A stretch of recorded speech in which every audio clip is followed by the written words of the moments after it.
எல்லோருக்கும் வணக்கம்.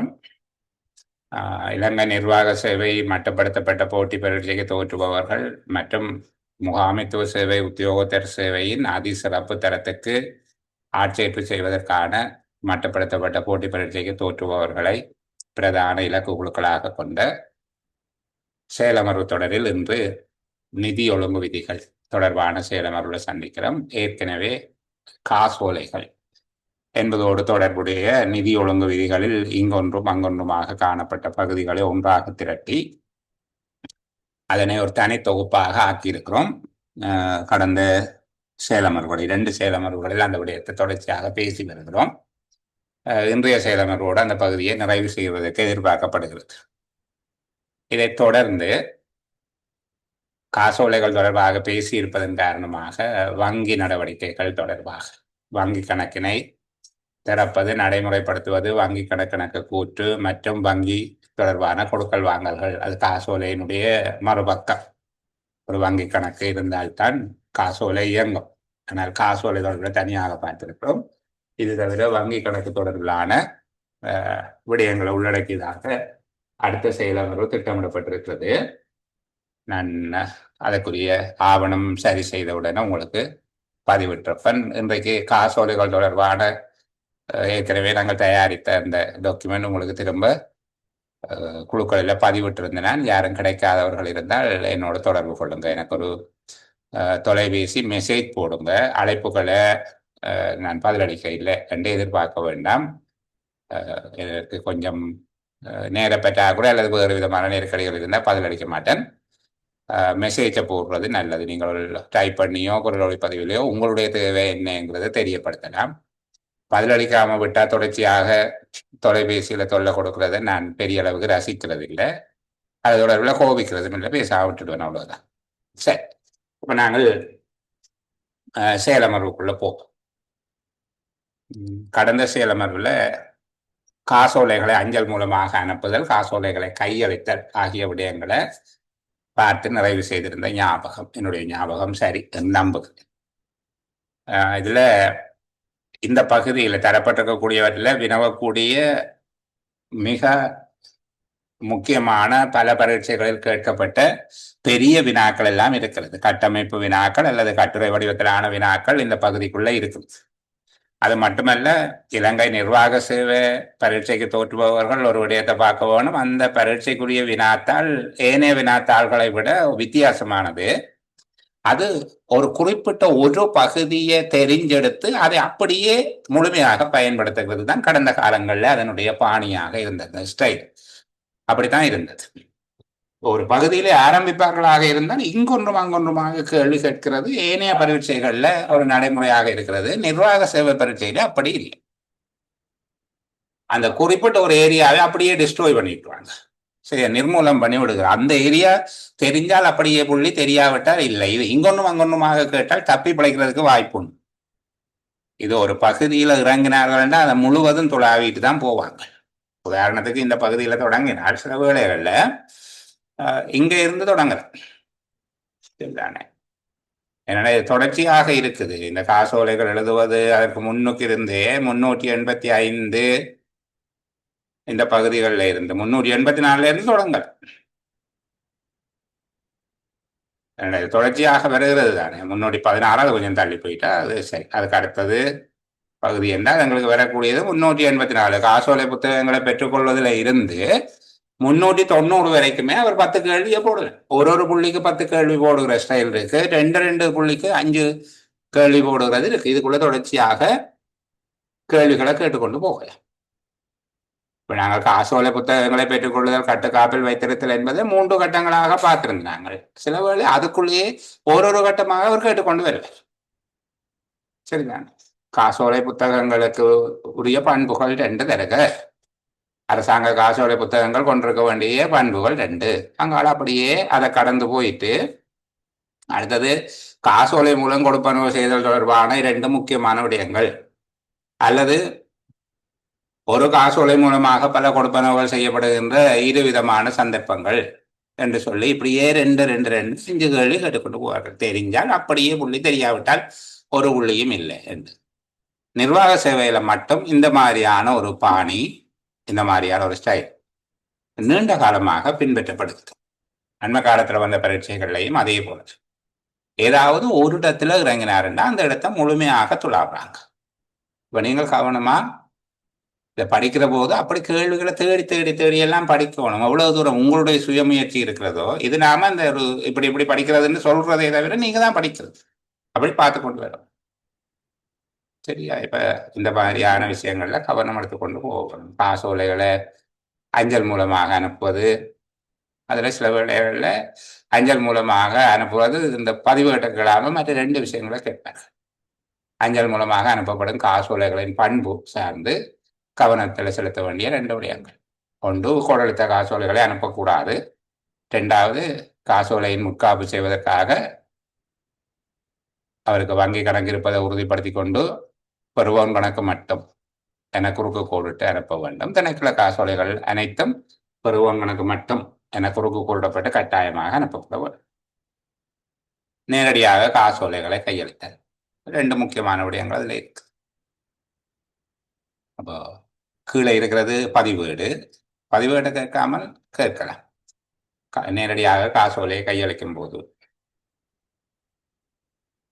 ஏதோ இந்த விடையே உங்களுக்கு கொடுக்கக்கூடிய மாதிரி ஆளை அடையாளம் காண மட்டும் கொடுக்கக்கூடாது. அடையாளம் கண்டால் மட்டும்தான் பதிவளித்த காசோலையை கொடுக்கறதா கொடுக்கலாம்.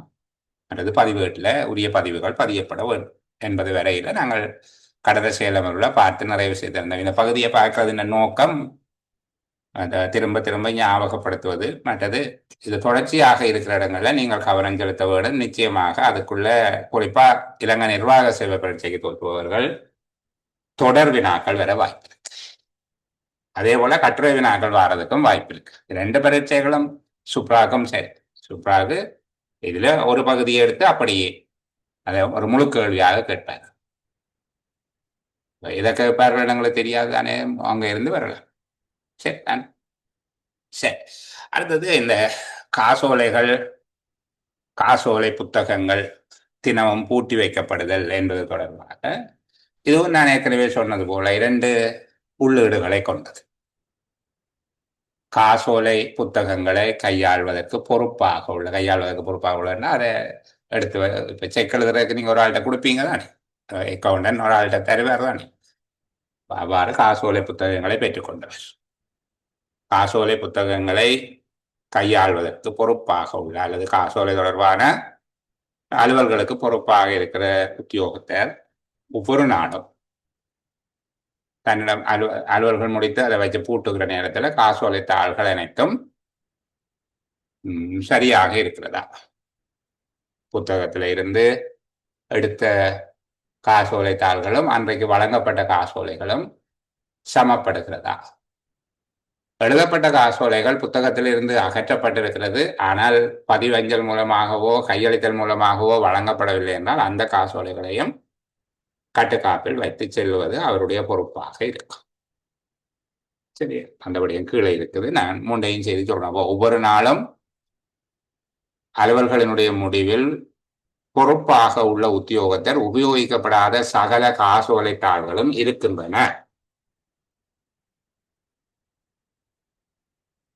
எல்லா காசோலை தாள்களும் இருக்கிறது என்று சொல்லி. இரண்டாவது, காசோலை புத்தகத்திலிருந்து எடுக்கப்பட்ட காசோலை தாள்களின் எண்ணிக்கையும் வழங்கப்பட்ட காசோலைகளின் எண்ணிக்கையும் சமனாக இருக்கிறது.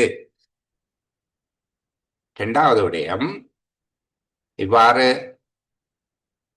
புத்தகத்திலிருந்து எடுக்கப்பட்டு ஆனால் உரியவரிடம், காசோலைக்குரியவரிடம் கையளிக்கப்படாத அல்லது தபால் மூலம் அனுப்பப்படாத காசோலைகள் எல்லாம் அதே விதமாக கட்டுக்காப்பில் வைக்கப்படுகிறது என்பதை உறுதிப்படுத்துவது அவருடைய பொறுப்பு. காசோலை தொடர்பாக ஒவ்வொரு நாளும் அலுவலக நேர முடிவில் பின்பற்றப்பட வேண்டிய நடைமுறைகள் என்று கேட்கலாம். அல்லது விடய பொறுப்பு அலுவலர் உறுதிப்படுத்திக் கொள்ள வேண்டிய ரெண்டு விடயங்களை தாருங்கள் என்று கேட்கலாம். எப்படி கேட்கிறார்களோ எங்களுக்கு இந்த விடயத்தை நாங்கள் தொடர்ச்சியாக ஞாபகப்படுத்துவதும் கலந்துரையாடுவதும் அல்லது எழுதி வைத்து உங்களை நினைவுபடுத்துவதன் மூலமாகத்தான் கேட்கிற இடத்துல நிற்கலாம். அல்லது இந்த இடத்துல நாங்கள் நிற்க இது முக்கியமாக இருக்கும், மேலே படித்ததும் கீழே படிக்க போறதும் மறந்து போய் நாங்கள் ப்ரெசன்ட் இடத்துல என்ன பி ப்ரெசன்ட் என்று சொல்லி அந்த இடத்துலயே அப்போ அது நல்ல பழக்கம். பி பிரசன்ட்ங்கிறது நல்ல பழக்கம். ஆனால் என்னடா முந்தி படித்தது மினி படிக்க போறதும் மறக்காமலேயும் இருக்க வேண்டும். அப்ப அதுக்கு நாம குறிப்பிடுகிறத பின்ன ஏற்கனவே சொல்லிட்டேன், நேரத்தை வேஸ்ட் பண்ணுவாங்க. இந்த காசோலையினுடைய செல்லுபடியாகும் காலத்தை நீடிப்பது தொடர்பாக பின்பற்றப்படுகின்ற நடைமுறைகள், அது தொடர்பான பதிவுகள் எப்படியும் தனித்தனியாக கேட்கலாம் அல்லது முழுமையாக கேட்கலாம். இதுல 3 துண்டங்களாக அந்த பகுதி இருக்கு. காசோலையை புதுப்பிப்பது என்பது தொடர்பாக ஒன்று, அது புதுப்பிக்கப்படுகிற வழிமுறை. இரண்டாவது, புதுப்பிக்கும் போது ஆராயப்பட வேண்டிய விடயங்கள் அல்லது பரிசோதிக்கப்பட வேண்டிய விடயங்கள். மூன்றாவது, புதுப்பிப்பது தொடர்பான பதிவுகள். இதை நாங்கள் வாசிக்கிற இடம் இப்படி கருத்தை உணர்ந்து வாசித்து கொண்டு வர வேணும். காசோலை செல்லுபடியாகும் காலத்தை நீடிப்பது என்பதில் 3 விடயங்கள் இருக்கிறது. ஒன்று, அது நீடிப்பு செய்யும் செயல்முறை எவ்வாறு நீடிக்கிறது. இரண்டாவது, நீடிப்பதற்கு முன்னர் ஆராயப்பட வேண்டிய விடயங்கள், அது தனியாக கேட்கலாம், சரிதானே. அடுத்தது, அது தொடர்பான பதிவுகள், காசோலையை கால நீடிப்பு செய்தல் தொடர்பான பதிவுகள். சரி, அப்ப முதலாவது விடயம் என்ன சொல்லுகிறோம்? காசோலை செல்லுபடியாகும் காலத்தை நீடிப்பது. வங்கியில சமர்ப்பிக்கப்படாத காசோலை நாங்கள் கொடுத்திருக்கிறோம், அவர் பேங்க்ல கொண்டு டிபாசிட் பண்ணியில வச்சிருந்தார், டேட் போயிட்டு.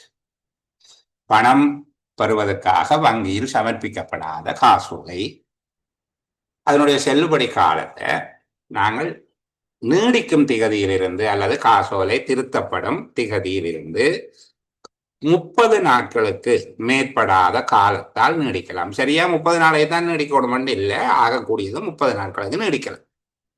அப்படித்தான் இதுல இருக்கு. நாங்கள் வளமையா 30 நாள் நீடிக்க கொடுக்கிறது. திருத்தப்படும் தேதியிலிருந்து 30 நாட்களுக்கு மேற்படாத காலத்தால நீடிக்கலாம். அந்த நீடிப்பு காசோலையில் பொருத்தமான புறக்குறிப்பிடுதல் மூலம் செய்யப்படலாம். நீங்கள் கால நீடிப்பு செய்யப்பட்டுள்ளது, இந்த தேதியிலிருந்து கால நீடிப்பு செய்யப்பட்டுள்ளது என்று சொல்லி பெரும்பாலும் ஆங்கிலத்துல தான் ஒரு ரப்பர் முத்திரை வச்சிருப்பீங்க, அதை பொறிச்சு. காசோலைக்கு கையொப்பமிடுவதற்கு அதிகாரம் அளிக்கப்பட்ட 2 உத்தியோகத்தர்கள் அதுல கையொப்பமிட வேண்டும். முதலாம் கையொப்பம், 2ஆம் கையொப்பம் எடுக்கிற இருவரால் கையொப்பம் இடப்பட வேண்டும். இவ்வளவும் என்ன? காசோலை புதுப்பிக்கப்படுகிற நடைமுறை அல்லது அதன் செயல்முறை. பணம் பெறுவதற்காக வங்கியில சமர்ப்பிக்கப்படாத காசோலை ஒன்றினுடைய செல்லுபடி காலம், அது திருத்தப்படும் திகதியிலிருந்து 30 நாட்கள். இது கூட அங்க மயக்கம் தருகிற விதமாக MCQ கேட்டிருக்கிறார்கள், EBX ஆக்ட், சரிதானே. அந்த திருத்தப்படும் தேதியில இருந்து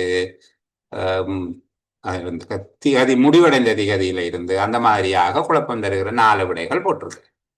காசோலை முடிவடைந்த திகதியில இருந்து 30 நாட்கள், திருத்தப்படும் தேதியில இருந்து 30 நாட்கள், வேணும் ஏதோ விடை போட்டிருந்தார். அப்ப எங்களுக்கு குழப்பம் பெறும், அது முடிஞ்ச திகதியில இருந்து 30 நாளா, திருத்தப்படுகிற திகதியில இருந்து 30 நாளா? சரியா, இப்ப எல்லாம் தெளிவாக இருப்போம். அங்க போயிருந்து யோசிச்சு கொண்டிருப்போம். மற்ற நாங்கள் அங்க கடுமையாக யோசிக்கிற ஒவ்வொரு வினாடியும் எங்களுடைய நேர விடயம். அடுத்த கேள்விக்கு படி அளிக்கிறதுக்குரிய நேரத்தை நாங்கள் விளங்கிடும். சரி, அதுக்காகத்தான் இப்படி சொல்லுகிறேன். அந்த ஒவ்வொரு இடத்திலையும் கருத்தை, ஒவ்வொரு சொல்லினுடைய பொருள் கூடலையும் பார்த்து கொண்டு போகும். இரண்டாவது, அது பொருத்தமான புறக்குறிப்பிடுதல். அவ்வளவு எழுதினா காணும். அந்த புறக்குறிப்பிடுதல் என்ன என்று சொல்ல தேவையில்லை, அவர் இப்படித்தான் சொல்லி இருக்கிறார். பொருத்தமான புறக்குறிப்பிட்டு காசோலைகளுக்கு கையொப்பமிடுவதற்கு அதிகாரம் அளிக்கப்பட்ட 2 உத்தியோகத்தர்கள் அதில் கையொப்பமிடுதல் வேண்டும். அடுத்தது, காசோலை செல்லுபடி காலத்தை நீடிப்பதற்கு முன்பாக கூர்ந்து ஆராயப்பட வேண்டிய விடயம். காசோலை ரத்து செய்யப்பட்டுள்ளதா, பயனற்றதாக்கப்பட்டுள்ளதா என்றால் அதை கேன்சல் பண்ணியிருக்கிறீங்க. ரத்து செய்யப்பட்ட காசோலையா, காணாமல் போனதாக ஏற்கனவே எங்கள்கிட்ட யாரும் கம்ப்ளைண்ட் பண்ணியிருக்காங்க, காணாமல் போனதாக கருதப்பட்டுள்ளதா. காணாமல் போன காசோலை என்றால் அதுக்கு சில வேளை நீங்கள் நடவடிக்கையும் எடுத்திருப்பீங்க. காணாமல் போன காசோலைக்கு பதில் காசோலை கொடுத்து அப்படி எதுவும் செய்திருக்கிறீங்களா? சரிதானே. அப்போ பயனற்றதாக்கப்பட்டுள்ளதா என்றால் ரத்து செய்யப்பட்டுள்ளதா, காணாமல் போனதாக கருதப்பட்டுள்ளதா, அல்லது தடுக்கப்பட்டுள்ளதா. தடுக்கப்பட்டுள்ளதுன்னா நீங்க பேங்க்கு அறிவிச்சிருப்பீங்க, இந்த செக்குக்கு காசு கொடுக்க வேண்டாம் வேண்டியதும் காரணத்தால நாங்கள் அறிவிச்சிருப்போம். அது சொல்ற தடுக்கப்பட்ட காசோலை. பணம் கொடுக்கப்படலாகாது என தடுக்கப்பட்டுள்ளதா என்கிற விடயங்களை கூர்ந்து ஆராய்ந்து பார்த்து அவ்வாறு இல்லை என்பதை உறுதிப்படுத்தி கொண்டு காசோலைய கால நீடிப்பு செய்யலாம். மூன்றாவது, கால நீடிப்பு செய்யும் போது பதிவுகள் மேற்கொள்ளப்பட வேண்டியது. செல்லுபடியாகும் கால நீடிப்பு சிவப்பு மையினால் காசோலையின் அடிதழிலும் முன்னைய மாதத்துக்கான வங்கி கணக்கிணக்க கூற்றில் உள்ள மாற்றப்படாத காசோலை நிரலில் உரிய இனத்துக்கு எதிரேயும் பார்த்தோம். 395 நிதி ஒழுங்கு விதிகளில் இந்த மாற்றப்படாத காசோலை தொடர்பான இப்படி ஒரு பட்டியல் ஒன்று இருக்கும்.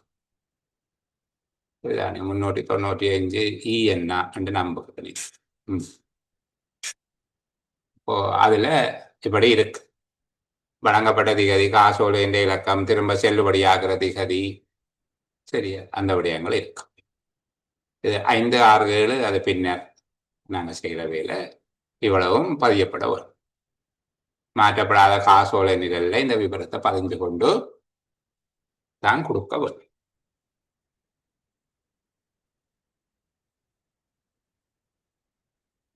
அப்போ பதிவு மேற்கொள்ள வேண்டிய 2 ஆவணங்கள் கேட்கலாம். 2 புள்ளிக்கு காசோலையை கால நீடிப்பு செய்யும் போது அது தொடர்பான பதிவுகள் இடப்பட வேண்டிய 2 ஆவணங்களை குறிப்பிடுக. காசோலையின் அடிதழ், முன்னைய மாதத்துக்கான வங்கி கணக்கணக்க கூற்றில் உள்ள மாற்றப்படாத காசோலை நிரலில் உரிய இனத்துக்கு எதிரே பதியப்பட வேண்டும். உரிய விடயத்துக்கு எதிராக பதிய வேண்டும். அதை பதிஞ்சு அந்த ரெஜிஸ்டர்ல யார் செக்குக்கு சைன் பண்ணிச்சோமோ அதை இனிஷியல் பண்ண வரும். சரி, அடுத்தது பதிற்காசோலைகள். பதிற்காசோலைகள் வழங்கப்படுகிற சந்தர்ப்பங்கள், எந்தெந்த சந்தர்ப்பத்தில் பதிற்காசோலை கொடுப்பார்கள் என்பது தொடர்பாக கொஞ்சம் நாங்கள் பார்ப்போம். சரிதானே?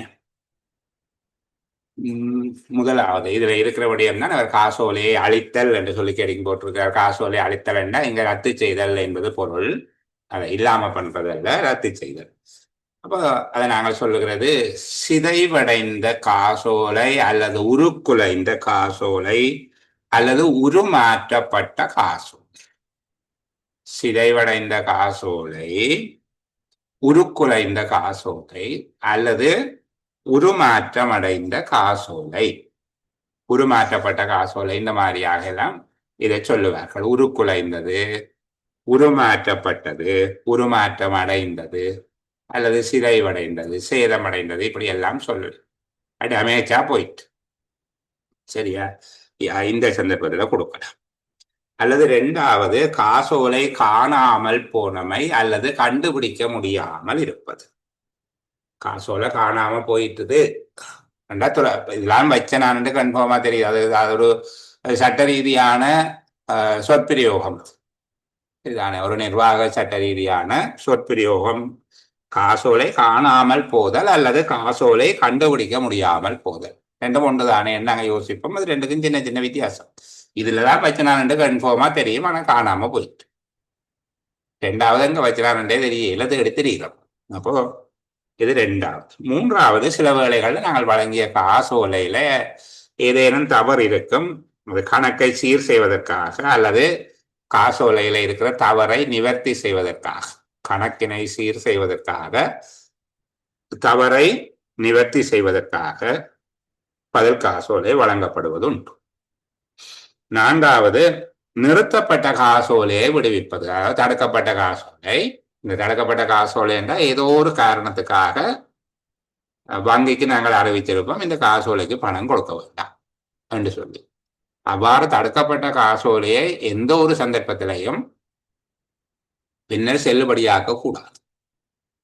தடுக்கப்பட்ட காசோலை எந்த காரணம் கொண்டும் மீண்டும் செல்லுபடியாக்கப்படுதல் ஆகாது. பதில் காசோலை தான் கொடுக்க வரும். இப்ப 4 சந்தர்ப்பங்கள்ல பதில் காசோலை வழங்கப்படும். சில வேளை இதை தனியாக கேட்கலாம். இது ஒரு கடந்த கால பரீட்சை வினாவில் வழங்கப்பட்டிருக்கக்கூடிய விடை புள்ளியிடல் திட்டம். இப்படித்தான் கொடுத்திருப்பார். காசோலை உருமாற்றம் அடைதல். 2, காசோலை காணாமல் போதல் அல்லது காசோலையை கண்டுபிடிக்க இயலாமல் இருத்தல். 3, கணக்கை சீர் செய்வதற்காக அல்லது தவறை நிவர்த்தி செய்வதற்காக. நான்காவது, நிறுத்தப்பட்ட காசோலையினை விடுவிக்கும் பொருட்டு பதிற்காசோலைகள் வழங்கப்படலாம். இந்த 392 ஆனா என்பது ஒவ்வொரு சந்தர்ப்பத்திலையும் சொல்லுவாங்க. பின்னால் எல்லாம் வருகிற இடங்கள்ல பல வேளைகள்ல நீங்கள் பார்க்கலாம், 392 ஆனாவின்படி நடவடிக்கை எடுத்து என்று சொல்லி. சரிதானே? அந்த 392 ஆனா உருக்குலைந்த காசோலையின் போது மேற்கொள்ளப்படுகிற பரிசீலனை பற்றியது.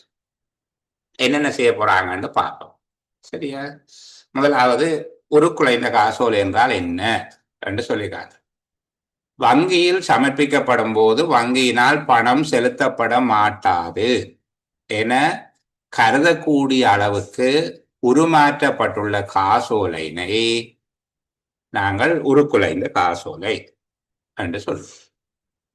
வங்கியில கொடுக்கும்போது வங்கி அந்த காசோலைக்கு காசு கொடுக்க மாட்டது என்று நினைக்கக்கூடிய அளவுக்கு சேதமடைந்தால் அது உருக்குலைந்த காசோலை அல்ல உருமாற்றப்பட்ட காசோலை. இந்த காசோலையினை காசோலைக்குரியவர், அவர்தான் பணம் பெறுபவர், திருப்பி கொடுக்கும் போது திருப்பி கொடுக்கப்படுகின்ற காசோலைக்கு பதிலாக புதிய காசோலை ஒன்றை வழங்கலாம். சரியா? அப்ப முதலாவது நாங்கள் சொல்றோம், இதுக்கு ஒரு இன்னொரு செக் கொண்டு கொடுக்கலாம்.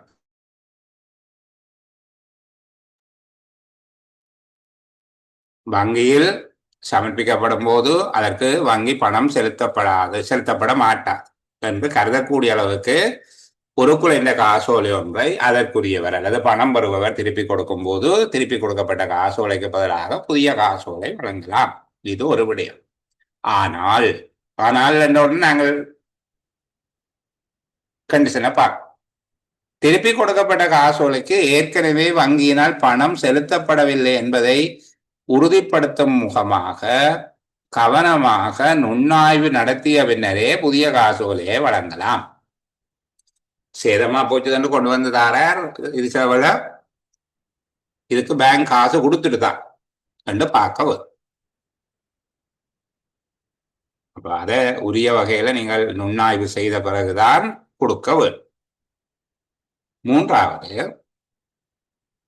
முதல்ல நாங்கள் கொடுத்த காசோலையை தகுந்த முறையில் அழித்து வேண்டாம், தகுந்த முறையில் ரத்து செய்து கேன்சல் அடித்து அதை அடிதலோட அல்லது ஃபைலில் கட்டி வைக்கும். இந்த காசோலை ரத்து செய்யப்பட்டது, அதற்கு பதிலாக புதிய காசோலை வழங்கப்பட்டது ஆகிய விவரங்கள் உரிய பதிவேடுகளில் குறிப்பீடு செய்யப்பட வேண்டும். அப்ப பதிவேடு தனியா நாங்கள் பார்ப்போம், பதிவு. அப்ப இது நாங்கள் என்ன சொல்றோம், ரத்து செய்யப்பட்ட காசோலைக்கான பதில் காசோலை வழங்குகின்ற செயல்முறையின் ஒரு கட்டம் சொல்லிவிட்டோம். ஒரு குறைந்த காசோலையை தரும்போது பதில் காசோலை வழங்கலாம். ஆனால் இதற்கு ஏற்கனவே வங்கி பணம் கொடுக்கவில்லை என்பதை உறுதிப்படுத்துவதற்கான நுண்ணாய்வுகள் நடத்திய பின்னர் புதிய காசோலை வழங்கப்பட வேண்டும். பழைய காசோலையை ரத்து செய்து கோப்பிடுதல் வேண்டும், பாதுகாப்பாக கோப்பிடுதல் வேண்டும். அதற்கு பதிலாக புதிய காசோலை வழங்கப்பட்டது பற்றி உரிய பதிவேடுகளில் பதியலாம். பாருங்க, 4 விடயம் தனித்தனியாக இதுக்குள்ள இருக்கு. அந்த பதிவு ஈனாவில் இருக்குதா, அதை நாங்கள் ஈனாவுக்கு வந்துட்டு அங்க போவோம். சரிதானே? இது தனி கேள்வியாக கேட்கலாம். பாருங்க, ஒரு காசோலை ரத்து செய்யப்பட்டதன் காரணமாக அல்லது காணாமல் போனதன் காரணமாக, அப்ப உருக்குலைந்த காசோலை காணாமல் போன காசோலை ரெண்டுக்கும் பதில் காசோலை வழங்கும் போது கீழ்காணும்படி நடவடிக்கை எடுக்கவும். கீழ்காணும் போது நடவடிக்கை எடுக்கவும். எங்க அடிதழையும் மாற்று குறிப்புகள் எழுத வேணும். அந்த காசோலையினுடைய அடிதழில் எழுத வேணும், இந்த காசோலை உருக்குலைந்தது, அதற்கு பதிலாக புதிதாக வழங்கப்பட்ட காசோலையினுடைய இலக்கம் எழுத வேணும். அடுத்தது, குறித்த காசோலைக்கு பணம் கொடுக்கப்படவில்லை என்பதை காட்டுகிற எங்களுடைய வங்கி கணக்கெடுக்க கூற்றின் மாற்றப்படாத காசோலை நிரல் 5ஆம் 6ஆம் 7ஆம் பகுதிகளை நிரப்பவும். 5ஆம் 6ஆம் 7ஆம் பகுதிகள் அழிக்கப்பட்டிருந்தால் அந்த திகதி அல்லது தடுக்கப்பட்டிருந்தால், இங்க நாங்கள் அழிக்கப்பட்ட திகதி தான். சரியா? பதிலாக வேறு காசோலை வழங்கப்பட்டிருந்தால் அதன் இலக்கம், பதவி நிலை உத்தியோகத்தினுடைய கையும். இது மாற்றப்படாத காசோலை நிரலில் அவர் 5ஆம் 6ஆம் 7ஆம் நிரல்கள் பட்டிகள் என்று போட்டிருக்கிறார். 5ஆம் 6ஆம் 7ஆம் நிரல்கள் பூர்த்தி செய்யப்பட வேண்டும். சரியா? 395 இஎன்ஆவில் இருக்கு. 395 இஎன்ஆ இந்த பகுதிதான். மாற்றப்படாத காசோலை நிரல் இதுல இருக்கிறத காட்டவும். இது நான் முழுமையாக காட்டுகிறேன். அதை கொஞ்சம் பெருப்பிக்கவும். சரிதானே?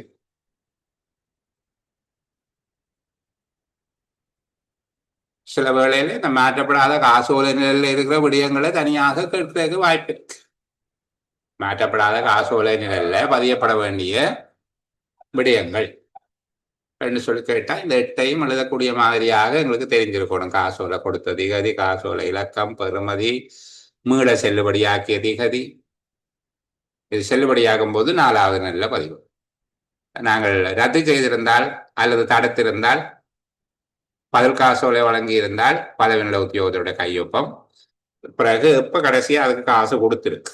மாற்றப்படாத காசோலைகள் சம்பந்தமாக அந்த பதிவை நீக்குகிற போது அடுத்த மாத வங்கி கணக்கு கூட்டில் அது வராதுதான். அப்ப அதற்கு முன்பாக இதுல எழுதி வச்சிட வேணும் காசோலைக்கு பணம் செலுத்தப்பட்ட திகை. இந்த முறையில நீங்கள் அலுவலகத்துல பணி செய்கிறார்கள், செய்கிற நீங்களா என்று சொல்லி பார்த்துக்கொள்ளுங்க. இதே மாதிரி இந்த 8 நிரலோட உங்களோட மாற்றப்படாத காசோலை நிரல் இருக்குதா? சரிதானே? சரி. இப்ப இது எங்கள்கிட்ட கேட்கறது மாற்றப்படாத காசோலைய அல்லது சிதைவடைந்த காசோலை, அதாவது காணாமல் போன காசோலை அல்லது உருக்குலைந்த காசோலைக்கு பதிலாக பதில் காசோலை வழங்கும் போது மேற்கொள்ள வேண்டிய நடவடிக்கை ஒன்று, சம்பந்தப்பட்ட அடிதல் எழுத வேணும். 2வது, வங்கி கணக்கு கூட்டின் மாற்றப்படாத காசோலை நிலையில் எழுத வேணும். 3வது, காசு எட்டில எழுத வேணும். அந்த அளிக்கப்பட்ட காசோலை சம்பந்தமாக அங்க ஒரு பதிவு செய்திருப்பீங்க தானே, அதுக்கு எதிர சிவப்பு மையால எழுத வேணும். குறுக்கு பதிவு நிரல்ல அல்லது பணத்தொகை எழுத நிரல்ல ஒன்றும் எழுதக்கூடாது. தொகைகளை திருப்பி எழுதக்கூடாது. ஏன்னா இந்த தொகை ஏற்கனவே செலவாகிவிட்டது. இல்லாவிட்டால் சட்டை பதிவாக போயிடும். 2 தடவை செலவானதாக போயிடும். செலவு செய்யப்படாமலே 2 தடவை எழுதியதாக போயிடும். இப்போ காசேட்டில் புதிய காசோலை வழங்கப்பட்ட திகதிக்குள்ள செக் நம்பர் போட்டு புதிய பதிவு ஒன்று சிவப்பு மையால் எழுத வேணும். ஆனால் பணத்தொகைகள் எழுதுகின்ற நிரல்கள் வெறுமையாக விடப்பட வேணும். அதில் எழுதக்கூடாது. சரிதானே? அந்த புத்தகத்தில் அது XE நிரல் என்று சொல்லி இருந்தது. எக்ஸ் ஒரு கோடு போட்டு இ நிரல் என்று சொல்லி இருந்தது. அது குறுக்கு பதிவு நிரல் என்பது அதனுடைய பொருளா. அது சில வேளையில அதுல XE என்ற ஒரு நிரல் இருக்குதா என்று சொல்லி சொல்கிறார். அது குறுக்கு பதிவு நிரலில் எதுவும் எழுதக்கூடாது. அப்போ இது ஈனா சம்பந்தமானது. இப்போ முதல்ல உங்களுக்கு விளங்கியது உருக்குலைந்த காசோலை தொடர்பான நடவடிக்கையும் அது தொடர்பான பதிவும். அடுத்தது காணாமல் போன காசோலை தொடர்பான நடவடிக்கையும் அது தொடர்பான பதிவு. காணாமல் போன காசோலைக்கு மேலதிகமாக ஒரு நடவடிக்கை செய்ய வேணும். இது கொஞ்சம் கூடுதலானது. இது கொஞ்சம் ஆபத்து கூட. காணாமல் போன காசோலைங்கிறது எங்களுக்கு ஆபத்து கூட. உருக்குலைந்த காசோலைன்னா எங்கள்கிட்ட தந்துட்டார், நாங்கள் இதுவரைக்கும் பேங்க்ல இதுக்கு காசு கொடுபடையலை என்றதை செக் பண்ணிட்ட வேண்டாம். சரி, சரிதானே? இதுவரைக்கும் பேங்க்ல காசு கொடுபடை இல்லை என்கிறத உறுதிப்படுத்தி கொண்டார். இதுவரையும் வங்கியால் இதற்கு பணம் செலுத்தப்படவில்லை என்பதை உறுதிப்படுத்தி கொண்டால் போதுமானது. ஆனா காணாமல் போன காசோலை என்றால் பேங்கிட்ட இருந்து ஒரு உறுதிமொழியை நாங்கள் பெற்றுக்கொள்வோம். இதுவரைக்கும் காசு கொடுக்கல, சரி இனியும் கொடுக்க மாட்டேன்னு சொல்லி எழுத்துல வாங்க. இதுவரைக்கும் இந்த காசோலைக்கு பணம் செலுத்தப்படவில்லை, இனி காசோலை சமர்ப்பிக்கப்பட்டால் அதற்கு பணம் செலுத்தப்பட மாட்டாது என்பதை வங்கியிடமிருந்து எழுத்துல உறுதிப்படுத்திக் கொள்ள வேண்டும். மற்றது பகுப்பாய்வு நடத்த வேணும். இதுவரைக்கும் உங்கள்கிட்ட இருக்கிற ஆவணங்களை அதை பகுப்பாய்வு செய்யலாம். இன்றைக்கு வங்கியில இதற்குரிய கொடுப்பனவு செய்யப்பட்டிருந்தால் அதுக்காக தான் 2வது வேலையை செய்யலாம். அப்போ ஒரு காசோலை காணாமல் போய்விட்டது அல்லது கண்டுபிடிக்க முடியாமல் இருக்கிறது என பணம் பெற வேண்டியவர் அறிவிக்கும் போது அதற்கு பதிலாக புதிய காசோலை வழங்கலாம். இது பதில் காசோலை வழங்கக்கூடிய 2வது சந்தர்ப்பம். முதல்ல நுணுக்கமாக ஆராயப்பட வேண்டியவை காசேடு, வங்கி கணக்கணக்க கூற்று, வங்கி கூற்று, பேங்க் ஸ்டேட்மெண்ட் என்பவற்றை ஒப்பீடு செய்து அது ஏற்கனவே பணம் செலுத்தப்படவில்லை என்பது இது எழுத்தில் கிடைத்த ஆவணங்கள். அதற்கு பின்பாக எங்களுடைய சமகால நிலைமைகளை உறுதிப்படுத்தும் பொருட்டு சம்பந்தப்பட்ட காசோலைக்கு கடந்த 30 நாட்களுக்குள் பணம் செலுத்தப்படவில்லை, இனிவரும் நேரத்தில் இனிவரும் நாட்கள்ல அது சமர்ப்பிக்கப்பட்டால் பணம் அல்லது இனிமேலும் என்று போடுவோம். இன்றைக்கு மத்தியானம் கேட்கிறோம் பின்னேரம் என்று சொன்னாலும் இனிமேலும் அது சமர்ப்பிக்கப்படும் போது பணம் செலுத்தப்பட மாட்டாது என்பதை வங்கியிடம் உறுதிப்படுத்திக் கொள்ள வேண்டும். மூன்றாவது, நட்ட ஈட்டு பத்திரம் ஒன்றை பெற்றுக்கொள்ள வேண்டும். இன்டெமினிட்டி பாண்ட் ஃபார்ம் ஒன்று இருக்கு, அதை அவர்கிட்ட இருந்து உறுதிப்படுத்தி எடுக்க வேண்டும். நட்ட ஈட்டு படிவ பத்திரம் ஒன்றை பெற்றுக்கொண்ட பின்னர் காசோலை வழங்க. இதற்கும் பதிவு நாங்கள் கீழே சொன்ன மாதிரி தான், ஈனாவில் சொன்ன மாதிரி தான். இப்ப இங்க படிமுறைகள் 3. நாங்கள் ஆரம்பத்தில் விளக்க உரையாக எழுதுகிறோம். தொலைந்து போன காசோலை, கண்டுபிடிக்க முடியாமல் உள்ள காசோலை தொடர்பாக அதில் காசோலை ஒன்றை வழங்கலாம். ஆனால் அப்படி வழங்குவதற்கு முன்பாக அது தொடர்பில் மேற்கொள்ள வேண்டிய நடவடிக்கைகள் சரிதானே, இது தொடர்பாக மேற்கொள்ள வேண்டிய நடவடிக்கைகள் என்றால், ஒன்று, எங்களிடம் இருக்கக்கூடிய ஆவணங்கள், காசேடு, வங்கி கணக்கணக்க கூற்று, வங்கி கூற்று இவற்றை ஒப்பாய்வு செய்து காசோலைக்கு ஏற்கனவே பணம் செலுத்தப்படவில்லை என்பதை சரியாக தெரிந்து கொள்ள வேண்டும். இரண்டாவது, வங்கியிடம் இதுவரை பணம் செலுத்தப்படவில்லை, இனிமேலும் செலுத்தப்பட மாட்டாது என்கிற உறுதிப்படுத்தலை பெற்றுக்கொள்ள வேண்டும். மூன்றாவது, நட்ட ஈட்டு பத்திரம் ஒன்றை பெற்றுக்கொண்ட பின்னர் பதில் காசோலை வழங்க வேண்டும். இந்த நட்ட ஈட்டு பத்திரத்தில் இருக்கிற விடயங்களை தனியாக கேள்வியாக கேட்டது உண்டு. நட்ட ஈட்டு உடன்படிக்கை பத்திரம் தொடர்பாக தனியாக கேட்டது உண்டு. அதுல இருக்கக்கூடிய விடயங்கள் என்று சொல்லி சரிதானே, திணைக்கள தலைவருடைய பதவி பெயர், காசோலையினுடைய பெறுமதி, காசோலை வழங்கப்பட்ட திகதி, காசோலையினுடைய இலக்கம், காசோலை வரையப்பட்ட வங்கி ஆகிய 5 விடயங்கள் அங்க இருக்கும். அது மட்டும் இல்ல, அவருடைய கையொப்பம், சாட்சிகள், பணம் பெறுபவருடைய கையொப்பம், முகவரி, அதற்குரிய சாட்சிகள் என்பவை இருக்கவும். இந்த பகுதியை கவனமா நாங்க பார்க்க, நட்ட ஈட்டு உடன்படிக்கை தொடர்பாக அதுக்குள்ள தனியாக கேள்வி கேட்டிருக்காங்க. எனக்கு அந்த பரீட்சை ஞாபகம் இல்லை எது என்று, ஆனால் அதுல கேள்வி கேட்கப்பட்டிருக்கு. இப்ப நாங்கள் பதில் காசோலை வழங்குவது தொடர்பாக 4 சந்தர்ப்பம் உங்களுக்கு சொல்லி தந்தனால் இதுல 2 சந்தர்ப்பம் பார்த்துட்டோம். முதலாவது, உருக்குலைந்த காசோலை அல்லது சிதைவடைந்த காசோலை, சேதமடைந்த காசோலை, உருமாற்றப்பட்ட காசோலை, என்னமோ டேமேஜா போன செக், இதுக்கு என்ன நடவடிக்கை. இரண்டாவது, காணாமல் போன காசோலைக்கான பதில் காசோலை வழங்குவது தொடர்பாக. இப்ப நீங்க பார்க்க வேணும் என்னென்றால், உருக்குலைந்த காசோலைக்கு பதில் காசோலை வழங்குவது தொடர்பான நடவடிக்கை கேட்டால் ஆனாவையும் ஈனாவையும் சேர்த்தெழுதும். காணாமல் போன காசோலைக்குரிய நடவடிக்கை கேட்டால் ஆவண்ணாவையும் ஈனாவையும் சேர்த்தெழுதும். துண்டு துண்டா படிச்சு வச்சிருந்து காணாது, அந்த புரிதல் எங்களுக்கு வேணுமா? இது மேல சேதமடைந்த காசோலை, இரண்டாவது காணாமல் போன காசோலை. சேதமடைந்த காசோலைக்குரிய ஸ்டெப்ஸ் குறைவு, காணாமல் போன காசோலைக்குரிய ஸ்டெப்ஸ் கொஞ்சம் கூட. பேங்கிட்டையும் ஒரு உறுதிப்படுத்தல் வாங்க வேணும், அதை விட இன்டெமினிட்டி பாண்ட் கொண்டு சைன் பண்ண வேணும். சரியா? அப்ப இந்த விடயங்கள் எல்லாத்தையும் கருத்துல கொண்டு நீங்க விட எழுத வேணும். அதுக்கு பிறகுதான் ஈனாவுக்கு போக வேணும். இது தொடர்பான பதிவு விவரங்கள், குறிப்பீடு செய்து வைக்கப்பட வேண்டிய விவரங்கள். அப்ப இதை தனியாகவும் கேட்கிறேன். ஒரு காணாமல் போன காசோலை அல்லது உருக்குலைந்த காசோலைக்கான பதில் காசோலை வழங்கும் போது குறிப்பீடு செய்து வைக்க வேண்டிய விவரங்கள் என்று தனியாகவும் கேட்கலாம். அல்லது ஒரு கட்டமைக்கப்பட்ட வினாவாக கேட்பதாக இருந்தால் மேல் துண்டத்தையும் கீழ் துண்டத்தையும், ஆனாவையும் மீனாவையும் சேர்த்தெழுதக்கூடியதா அல்லது அவனாவையும் மீனாவையும் சேர்த்தெழுதக்கூடியதாக உங்களுடைய குறிப்பு அங்க இருக்க வேண்டும். இதை புரிஞ்சு கொண்டீங்கன்னா சரியா? அடுத்தது, தடுக்கப்பட்ட காசோலை. தடுக்கப்பட்ட காசோலை எதைக்கு பதில் காசோலை வழங்குவது தொடர்பான நடவடிக்கை. தடுக்கப்பட்ட காசோலைக்கு பதில் காசோலை கொடுப்பது. அப்ப நாங்க 3வது சந்தர்ப்பம் சொன்னாங்க தானே, தடுக்கப்பட்ட காசோலையை கொடுக்குறாங்கன்னு சொல்லி 4 சந்தர்ப்பத்துல பதில் காசோலை கொடுக்கலாம் என்று சொல்லி இருக்கு. ஒன்று உருக்குலைந்தது, 2வது காணாமல் போனது அல்லது கண்டுபிடிக்க முடியாமல் இருப்பது, 3வது தடுக்கப்பட்ட காசோலை, 4வது கணக்கை சீர் செய்வதற்காக அல்லது தவறை நிவர்த்தி செய்வதற்காக கொடுக்கப்படும். அது தொடர்பில் இதுல வராது விவரம். சரியா? அது எங்களுடைய தவறு தானே. அது தொடர்பில் சாதாரணமாக பதிவு செய்ய வேணும், காசுகளையும் அடிதலையும் பதிவு செய்ய வேணும், குறுக்கு தொடர்பு குறிக்க வேணும். புதிய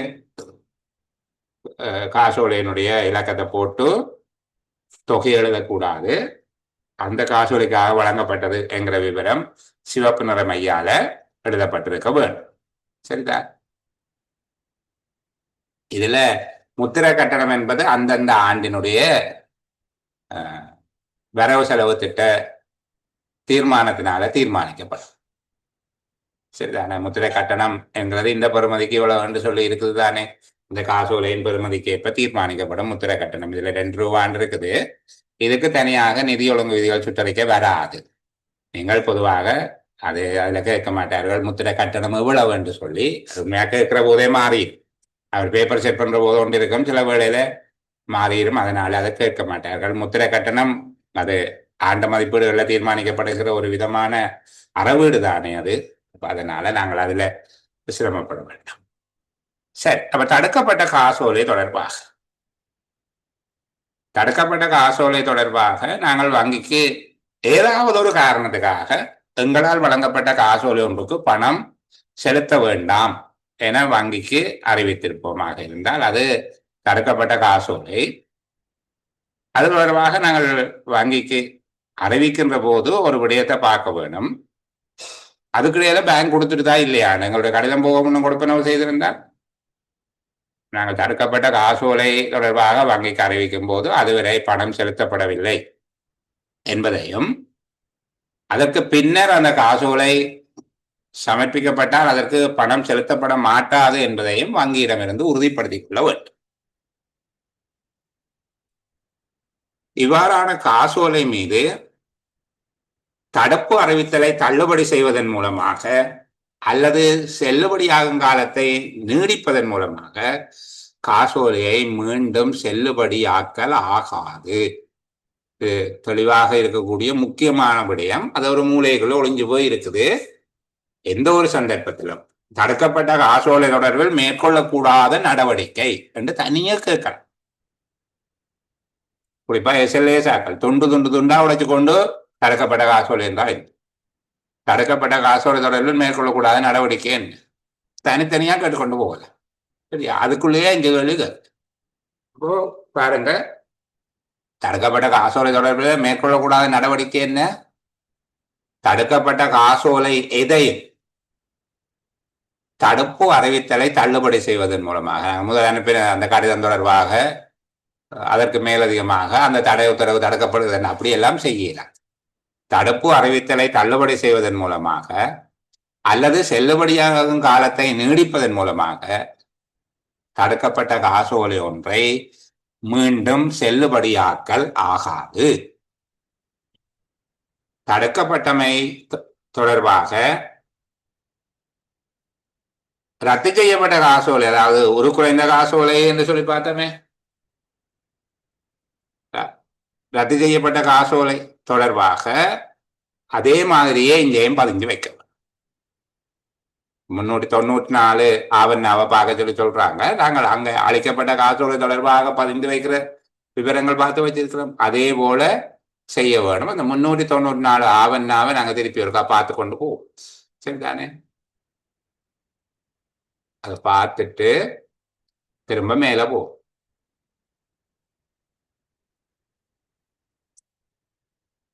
ரத்து செய்யப்பட்டமை தொடர்பான விவரங்கள், காசோலையின் அடிதல், இறுதியான வங்கி கணக்கு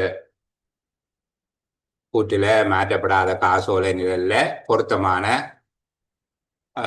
குளத்துக்குள்ள பதியணும். 395 என்ன நான் உங்களுக்கு காட்டினேன். அடுத்தது காசேட்டுல பதிவு.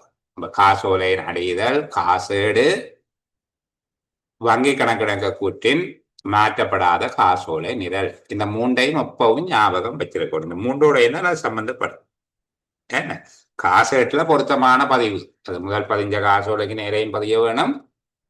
புது காசோலை வழங்கிக்குள்ள புது காசோலை வழங்கின விவரம் அங்க பதிய வேணும். இங்க அளிக்கப்பட்டமை தொடர்பான விவரம் என்றால் காசேட்டிலே அது தொடர்பான விவரம் பதிய வேணும். இது ரத்து செய்யப்பட்டது என்பது. அதே போல காசோலையின் அடிதல்ல பதிய வேணும். இறுதியாக வந்த வங்கி கணக்கிணங்க கூட்டில அது மாற்றப்படாத காசோலையாக காட்டப்பட்டிருக்கும். அதிலேயும் அந்த விடயத்தை குறிச்சு கொள்ள வேணும். சரியா? இப்ப முன்பகுதி போமா?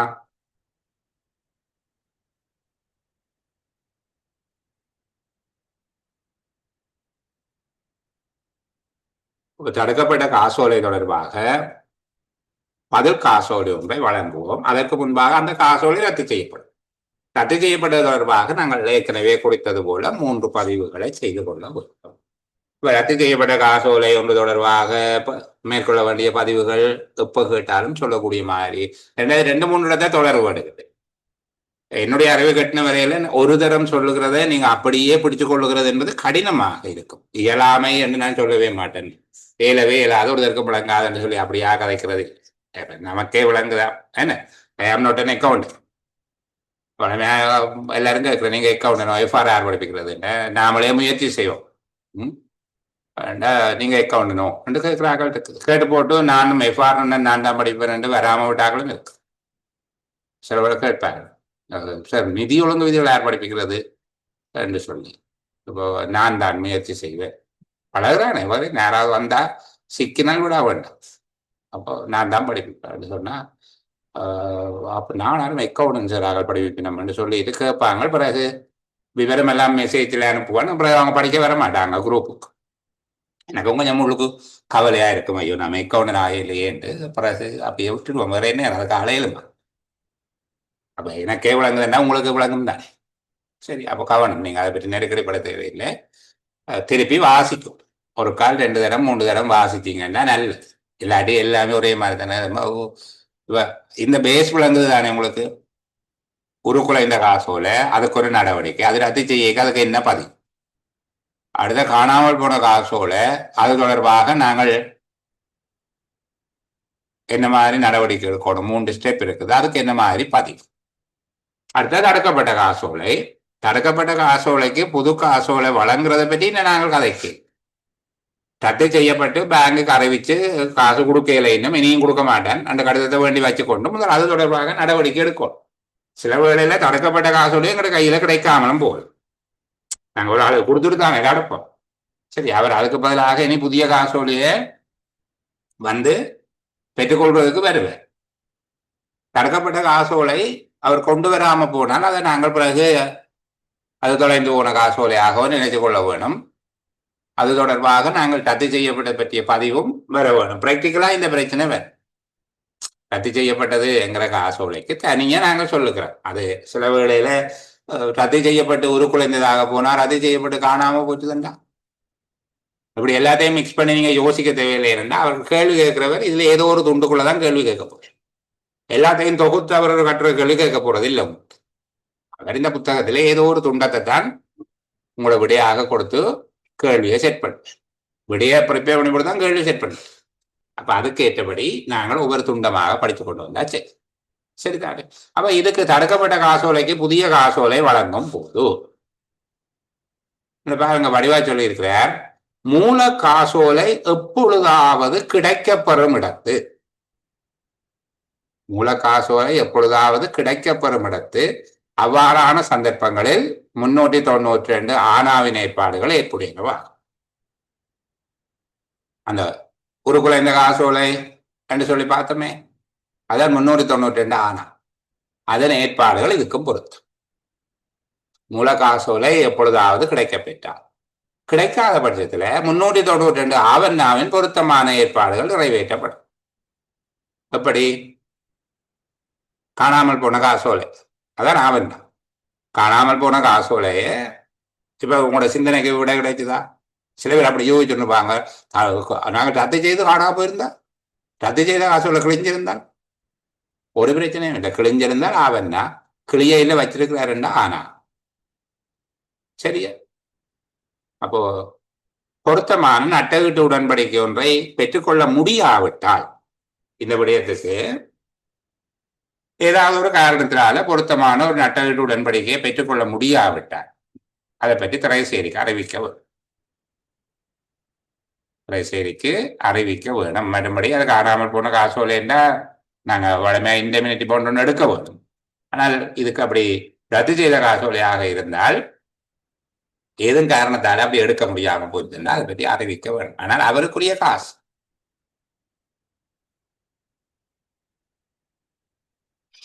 சில வேளையில இந்த தடுக்கப்பட்ட காசோலைக்கு பதிலாக நாங்கள் இன்னொரு காசோலை கொடுக்காமலும் விடுவோம். காசோலை தடுக்கப்படுவதற்கு அப்படி ஒரு காரணமும் இருக்கலாம். சரிதானே? நாங்கள் அந்த கொடுப்பனவே நீ அவருக்கு கொடுக்க தேவையில்லை என்பதற்காகவும் அந்த செக்கு காசு கொடுக்காது என்று பேங்குக்கு அறிவிக்கிறான் தானே. கட்டாயம் பதில் காசோலை கொடுப்போம் இருக்குதோ இல்லை. அப்ப தடுக்கப்பட்ட காசோலைக்கு பதிலாக வேறு காசோலை வழங்கப்படாத போது நாங்கள் வங்கிட்ட உறுதிப்படுத்தலை பெற்றுக்கொண்டு இதற்கு இதுவரை பணம் செலுத்தப்படவில்லை, இனியும் செலுத்தப்பட மாட்டாது என்கிற உறுதிப்படுத்தலை பெற்றுக்கொண்டு அதை தொடர்ந்து அதற்கான பதிவை அளிக்கப்பட்ட காசோலை தொடர்பாக 394 ஈனா இந்த கீழே பார்த்தோம் 3 இடங்கள்ல பதிய போறோம். அதே போல 394 ஈஎன்னா அது நாங்க பார்க்கலாம். சரிதான்? அந்த பெறுமதிக்கு ஒரு பற்றுச்சீட்டை திணைக்கள தலைவருக்கு கொடுக்கவும். அளிக்கப்பட்ட காசோலையின் பெறுமதி திணைக்களத்துக்கு கிடைத்த ஒரு தொகையாக கருதப்பட்டு உரிய கணக்கில் வரவு வைக்கப்பட வேண்டும். மூல கொடுப்பனவு பதிவுக்கும் புதிய வரவு பதிவுக்கும் இடையில மாற்றேற்று குறிப்புகள் செய்யப்பட வேண்டும். மாற்றி பதியும் என்ன முதல் நீங்கள் அந்த கணக்கில் செலவு, காசு கணக்கில் செலவு, அந்த கணக்கில் வரவு வச்சிருப்பீங்க. இப்போ அந்த கணக்கில் செலவு வச்சு காசு கணக்குக்கு வரவு வச்சு பதிவிங்க. அந்த தொகைக்கான பற்றுச்சீட்டு திணைக்கள தலைவருக்கு கொடுக்க வேண்டும். அந்த விடயத்துக்குரிய காசோலை ஒன்றுக்குமாக இருந்தால் நாங்கள் ஒரு கண்ட்ராக்டர்கள் இதுன செக் ஏதோ காரணத்தினால அந்த கண்ட்ராக்ட் டெர்மினேட் ஆகி போயிட்டு ஏதோ ஒன்று நடந்துட்டு என்னால் அதை கொடுக்க மாட்டேன்.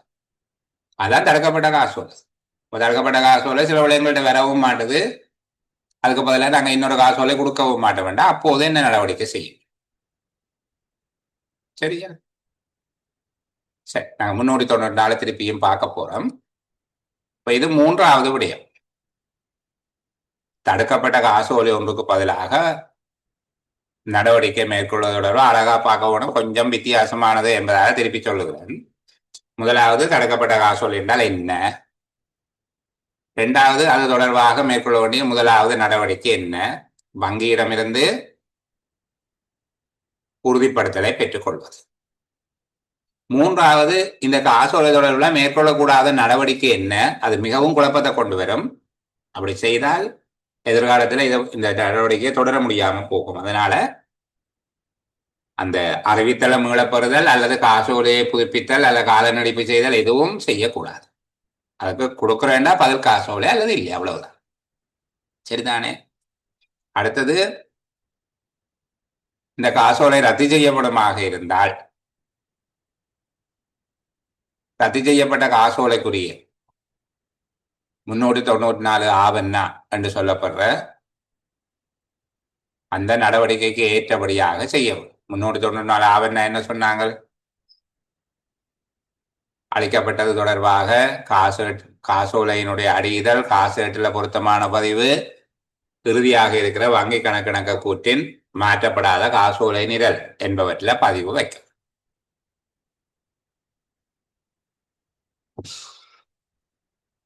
அடுத்தது இதை நாங்கள் 3 கட்டங்களாக அல்லது 2 கட்டங்களாக பார்க்க போறோம். பதில் காசோலை வழங்குகிறோம். பதில் காசோலை ஒன்று வழங்குகிறோம். வழங்குகிற போது அந்த ஒரிஜினல் செக் எங்களுக்கு கிடைக்குது. மூல காசோலை கிடைத்தால் நாங்கள் ஏற்கனவே படித்து கொண்ட உருக்குலைந்த காசோலை தொடர்பாக என்ன நடவடிக்கையோ அதே நடவடிக்கையை செய்யும்.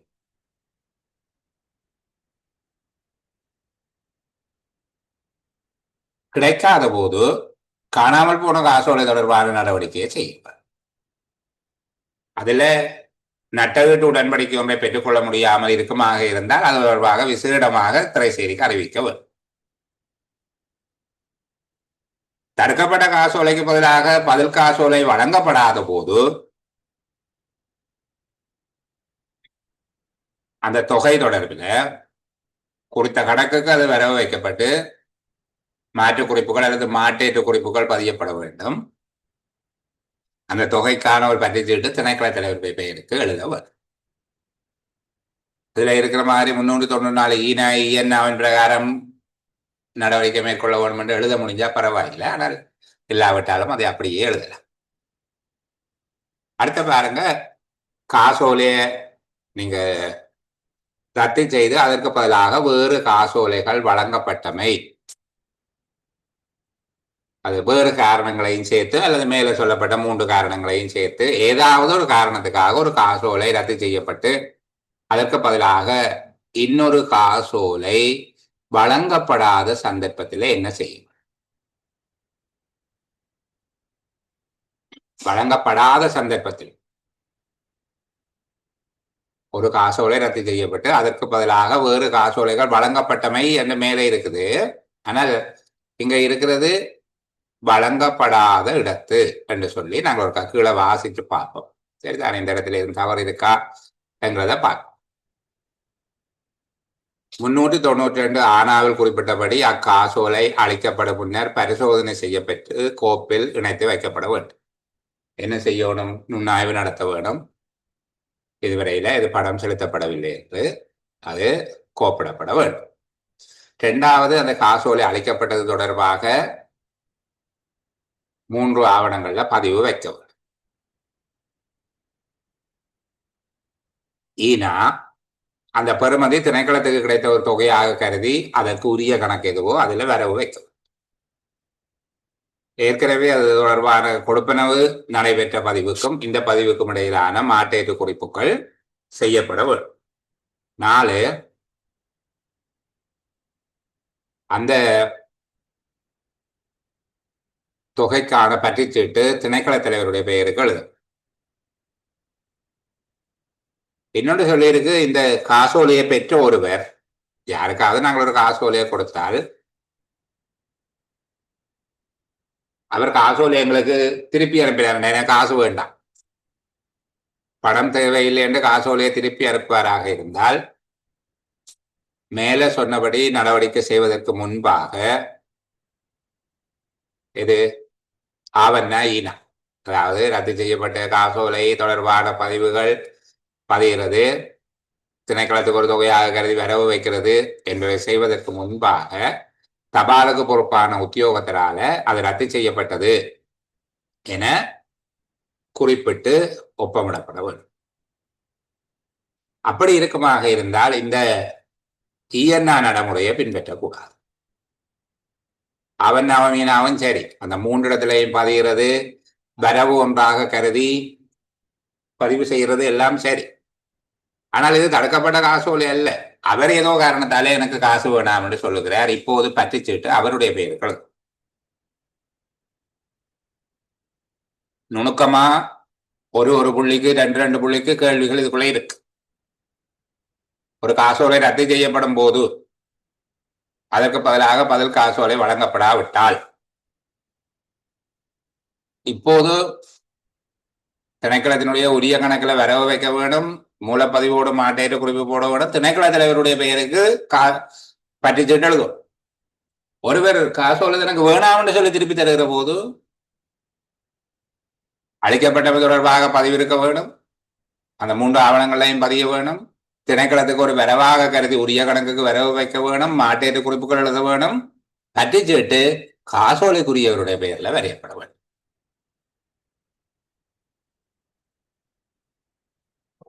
சரிதானே?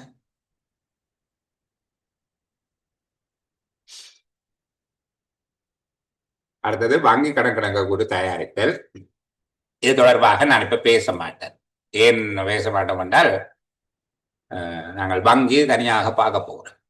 இதுதானே வங்கி கணக்கு கூற்று என்பவை தொடர்பாக நாங்கள் திரும்ப பார்க்க போகிறோம். அதுக்கு முன்பாக வங்கி கணக்கு தொடர்பில் தனியாக ஒரு தெளிவான காணொளி இருக்குது, பார்த்து கொள்ளுங்க. வங்கி கணக்கணங்க கூற்று இதுக்குள்ள வேணும்.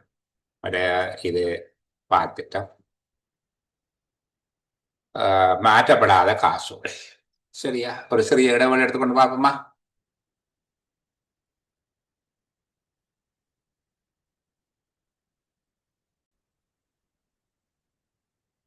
சரி, நாங்கள் 396வது இந்த அத்தியாயத்தினுடைய நிறைவான நிதி ஒழுங்கு விதி. இந்த விடயம் தொடர்பாக கதைப்போம். இது தீர்வு காணப்படாத காசோலை, மாற்றப்படாத காசோலை என்று சொல்லியும் சொல்லுகிறது. இப்ப மாற்றப்படாத காசோலை என்பதை தாண்டி இந்த 2 விடயம், வங்கியில இதுவரையில சமர்ப்பித்த பணம் பெறப்படாததும் அதனுடைய செல்லுபடியாகும் காலம் முடிவடைந்ததுமாக இருக்கும். வங்கியில இதுவரைக்கும் கொடுத்து பணம் பெற இல்லை, அதனுடைய செல்லுபடியாகும் காலம் முடிவடைந்தது. அப்படியான காசோலையை நாங்கள் தீர்வு காணப்படாத காசோலைகள் என்று சொல்லுவோம். வங்கியில் சமர்ப்பித்த பணம் பெறப்படாததும்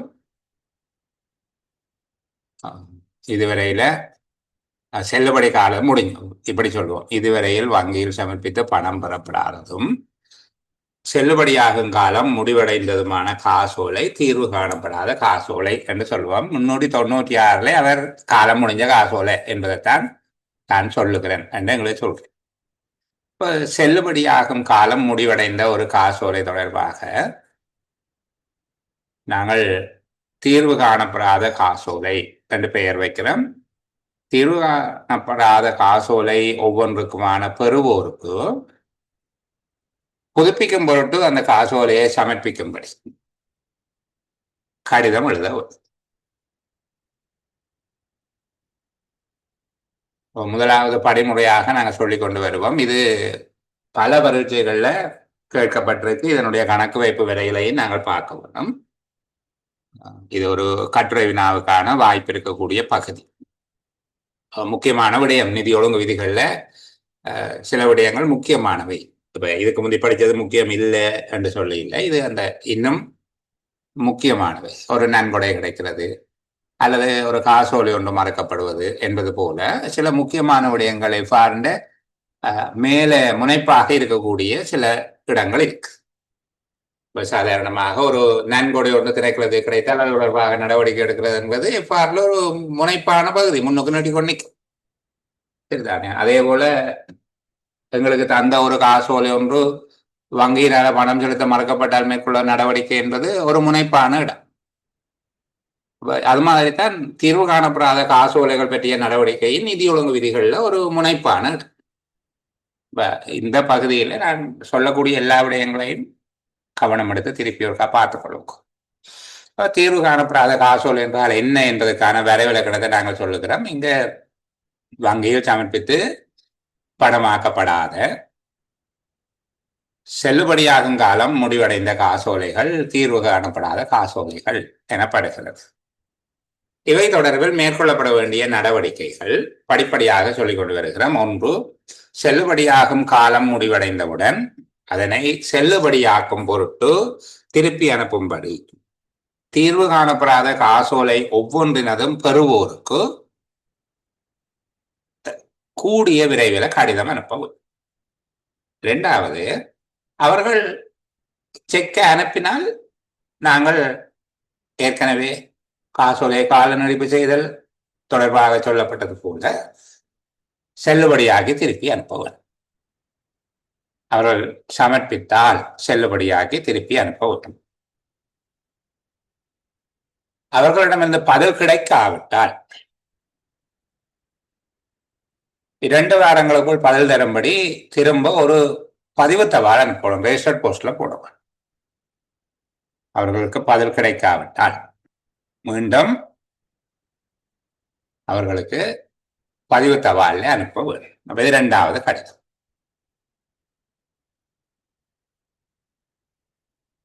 அதன் பின்பாக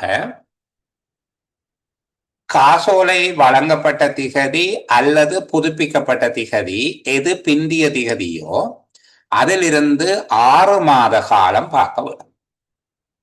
அதற்குள்ள அந்த காசோலை மாற்றப்படவும் இல்லை, மாற்றப்படவில்லைன்னா அவர்கள் புதுப்பிக்கவும் இல்லை, மாற்றவும் இல்லை. அது தொடர்பாக பதிலும் கிடைக்கும்.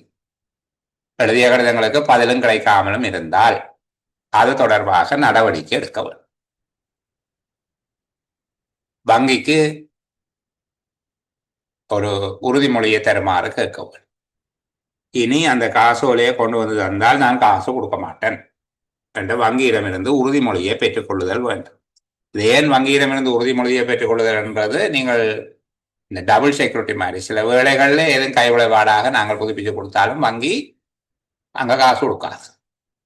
அப்போ இந்த வழங்கப்பட்ட திகதி அல்லது புதுப்பிக்கப்பட்ட திகதியிலிருந்து 6 மாதம் கடந்திருக்க வேண்டும்.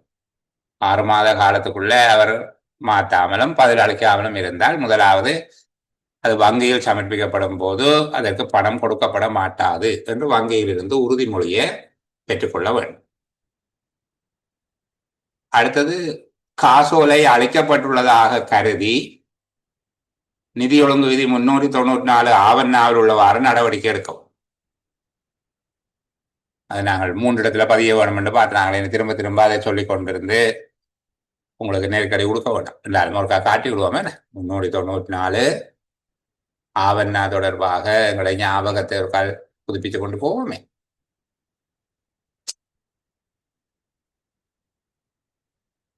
சரியா? அளிக்கப்பட்டமை பற்றிய விவரங்கள் பின்வருமாறு குறித்து வைக்கப்படுதல் வேண்டும். காசோலை அடியுதல், இறுதியான வங்கி கணக்கு கூற்று, காசேட்டில் உள்ள பொருத்தமான பதிவுக்கு எதிரே பதிவு செய்யப்பட வேண்டும்.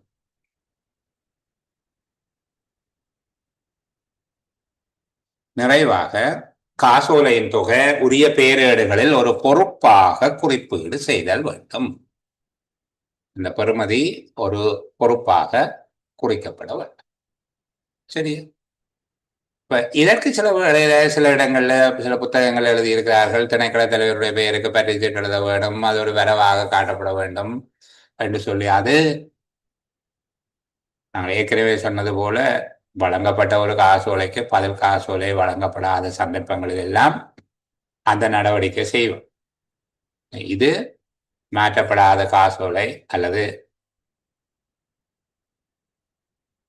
சரியான வார்த்தை என்னவே பயன்படுத்தினாங்கள், தீர்வு காணப்படாத காசோலைகள் என்று கேட்கப்பட்டால் நீங்க இதுல இருக்கிற மாதிரி எழுதினால் போதுமானது. என்ன இதைத்தான் அவர் அங்க பதிலாக கொடுக்க போகுது. சரிதானே? நான் அடிக்கடி சொல்லுகிற மாதிரி இந்த பாருங்க, 397 இருந்து 409 வரைக்கும் நிதி ஒழுங்கு விதிகள் இல்லை. இதுக்குள்ள 13 நிதி ஒழுங்கு விதி இல்லை. இப்படி பல இடங்கள்ல இருக்குது. நான் உங்களை பார்க்க சொல்லி சொன்னான், பெரும்பாலானாக்கள் தேடி பார்த்திருப்பீங்க நம்புகிறேன். சரியா? இப்போ இந்த அளவோட எங்களோட காசோலைகள் தொடர்பான விடயம் முடிச்சு. அதுக்குள்ள ஏதேனும் தெளிவுபடுத்தல்களுக்காக கேட்க போறீங்கன்னா ஆஃப் ரெக்கார்டிங்ல சில நிமிடங்கள் காத்திருக்கிறேன். இல்லைன்னா தொடர்ந்து நாங்கள் வேறொரு விடயத்தை பற்றி பேசுவோம். நாங்கள் இருக்கக்கூடிய மிகுதி நேரம் எங்கள்கிட்ட 20 நிமிஷம் இருக்குது. அதுக்குள்ள கதைக்கக்கூடிய சில விடயங்களை நான் உங்களோட கதைக்கிறேன். இப்போ முதலாவது நிதி ஒழுங்கு விதி நான் உங்களுக்கு அடிக்கடி சொல்லுகிறது. சரிதானே? 3 வரிகள்ல இருக்கு. நிதி ஆண்டு. இதை கேட்டு இதுக்கு 3 புள்ளி கொடுத்ததும் நிதி ஆண்டு. ஆனால் என்ன பிரச்சனைன்னா இதுல இருக்கிற மாதிரி எழுத வேணும். அதுவும் அங்க விட கொடுக்கப்பட்ட போது இன்னும் அழகாக கொடுத்திருந்தார்கள், இலங்கை ஜனநாயக சோசலிச குடியரசின் நிதி ஆண்டு என்பது. அவ்வளவு மலதாட்டம் பரவாயில்ல, குடியரசின் நிதி ஆண்டு. ஒவ்வொரு ஆண்டினதும் ஜனவரி 1ஆம் தேதி தொடங்கி அதே ஆண்டின் டிசம்பர் மாதத்தின் 31ஆம் தேதியில் முடிவடைகிறது. இதுல சுப்ராவுக்கு SLASக்கு ஒவ்வொரு ஆண்டினதும் அதே ஆண்டின் என்கிற சொற்கள் இல்லாவிட்டால் புள்ளி இல்லை. EB எக்ஸாமுக்கு ஜனவரி 1ஆம் தேதி தொடங்கி டிசம்பர் மாதத்தின் 31ஆம் தேதியில் முடிவடைகிறது என்று எழுதினால் புள்ளி. சுப்ராவுக்கும் SLASக்கும் இல்லை. ஏன்னா இங்க அந்த விடயம் சட்டமொழி. குடியரசின் நிதி ஆண்டு ஒவ்வொரு ஆண்டினதும் என்று சொல்ல வேண்டும். அதே போல அதே ஆண்டின் என்று இருக்க வேண்டும். 2வது நிதி ஒழுங்கு விதி கொஞ்சம் பெரியது. அதுல முதலாவது பகுதியா 2.1 அரசியலமைப்பில் உள்ள ஏற்பாடுகள் உறுப்புரை 148 தொடக்கம் 152 வரையான பகுதிகளை அப்படியே பிரதி செய்து பதிவிட்டிருக்கிறார்கள். அது தொடர்பில் நாங்கள் பொது வினாத்தாளுக்காக நேற்று கலந்துரையாடிய போது கலந்துரையாடி இருக்கிறோம். அதனால அந்த பகுதியை நான் கவனம் செலுத்த 152 வரையான உறுப்புற ஏற்கனவே பேசப்பட்டு விட்டது. அப்போ அடுத்தது பாருங்க, திரட்டு நிதியத்தில் உள்ள பணம். திரட்டு நிதியத்தில் உள்ள பணத்தை எவ்வாறு கணிக்கலாம் என்று சொல்லி கேள்வி கேட்பார்கள். நாங்கள் திரட்டு நிதி என்றால் என்ன என்று பார்த்து நாங்கள் திரட்டு நிதியினுடைய உட்பாய்ச்சல் என்ன, திரட்டு நிதியின் மீது சாட்டுதல் செய்யக்கூடிய செலவினங்கள் அல்லது திரட்டு நிதியின் மீதான பொறுப்பித்தல்கள் என்ன என்பதை பற்றி பார்த்திருந்தார்கள். திரட்டு நிதியத்தில் உள்ள பணம் எவ்வாறு கணிக்கப்படலாம் என்பது தொடர்பாக நாங்கள் பார்த்தேன்.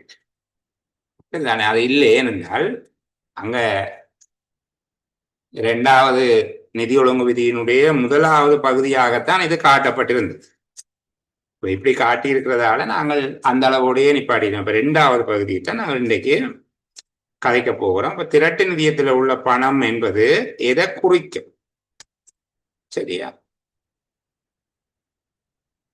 அப்ப கவனிங்க, இது திரட்டு நிதியம் என்பது குறித்த நோக்கத்திற்கு என வேறான நிதியில் போடப்படாத இலங்கைக்கு சொந்தமான சகல பணத்தையும் குறிக்கும் என்று சொல்லி இங்க திரட்டு நிதியம் என்ற சொல்லினுடைய பொருள் அப்படி நாங்கள் சொல்ல வேணும்.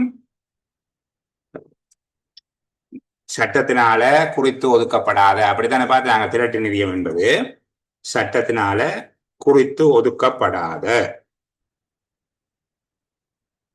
அல்லது வேறான நிதியில் போடப்படாத குடியரசுக்கு சொந்தமான எல்லா பணமும் திரட்டு நிதியம் என்பதனுள் அடங்கும்.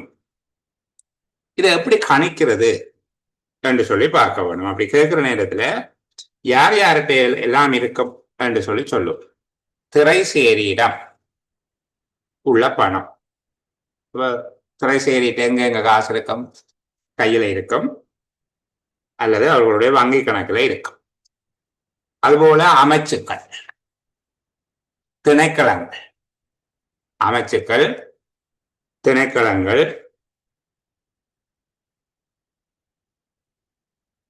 உயர்ஸ்தானிகர் ஆலயங்கள் அல்லது உயர்ஸ்தானிகர், இலங்கை குடியரசினுடைய தூதுவர்கள், தூதர் ஆலயங்கள் என்று சொல்லுவோம் தானே, உயர்ஸ்தானிகர் ஆலயங்கள் அல்லது கடல் கடந்த முகவர்கள், இவர்கள் எல்லோரிடமும் அவர்களின் வங்கியிலும் கையிலும் உள்ள பணம், அவர்களின் கையிலும் வங்கியிலும் உள்ள பணம், இது தவிர அரசாங்கத்தின் முதலீடுகள் என்பவற்றை சேர்த்து கூட்ட வருவது திரட்டு நிதி என்பதாக இருக்கும். அப்ப திரட்டு நிதியம் எவ்வாறு கணிக்கப்படும் என்று கேட்டால், திரட்டு நிதியத்தில் உள்ள பணம் எவ்வாறு கணிக்கப்படுது? நாங்கள் சொல்ல வேணும், குறித்த நோக்கத்திற்கென்று சட்டத்தினால குறித்து ஒதுக்கப்படாத அரசுக்கு சொந்தமான சகல பணத்தையும் திரட்டு நிதியம் கொண்டுள்ளது. திரட்டு நிதியில் உள்ள பணம் என்பது திரைசேரி, அமைச்சுக்கள், திணைக்களங்கள், அவற்றின் உபதிணைக்களங்கள் அல்லது உபதிணைக்களங்கள், உயர்ஸ்தானிகர் ஆலயம் அல்லது அங்கீகரிக்கப்பட்ட கடல் கடந்த முகவர்கள் ஆகியோரின் வங்கி கணக்கிலும் கையிலும் உள்ள பணத்தையும் அரசாங்கத்தின் முதலீடுகளையும் உள்ளடக்குவதாக இருக்கும். இதுதான் நாங்கள் திரட்டு நிதி என்று சொல்லி கணிப்பீடு செய்வதனுடைய வழிமுறை. சரிதானே? இது தொடர்பில் நான் மேலதிகமாக சொல்லல. அதாவது திரட்டு நிதியத்தில இருந்து செய்யப்படுகிற செலவினம் நான் உங்களுக்கு 2 விதமாக சொல்லி விளங்கப்படுத்துகிறேன். ஒன்று, இந்த திரட்டு நிதியில இருந்து அடுத்த ஆண்டுக்கு செய்ய போற செலவு தொடர்பாக பாராளுமன்றத்துக்கு ஒரு வரைவு ஒன்றை கொடுத்து பாராளுமன்றத்தில் அது தொடர்பாக வாத பிரதிவாதங்கள் எல்லாம் நடத்தி வாக்கெடுப்பு நடத்தி பாராளுமன்றத்தினால அந்த ஏற்பாட்டுக்கான திட்டம் அனுமதிக்கப்பட வேண்டும். அதை சொல்லுகிறது ஒதுக்கீட்டு அதிகார சட்டம் அல்லது ஒதுக்கீட்டு சட்டம். அதுதான் நாங்கள் சாதாரணமாக ஆண்டுதோறும் பேசுகிற வரவு செலவு திட்டம்.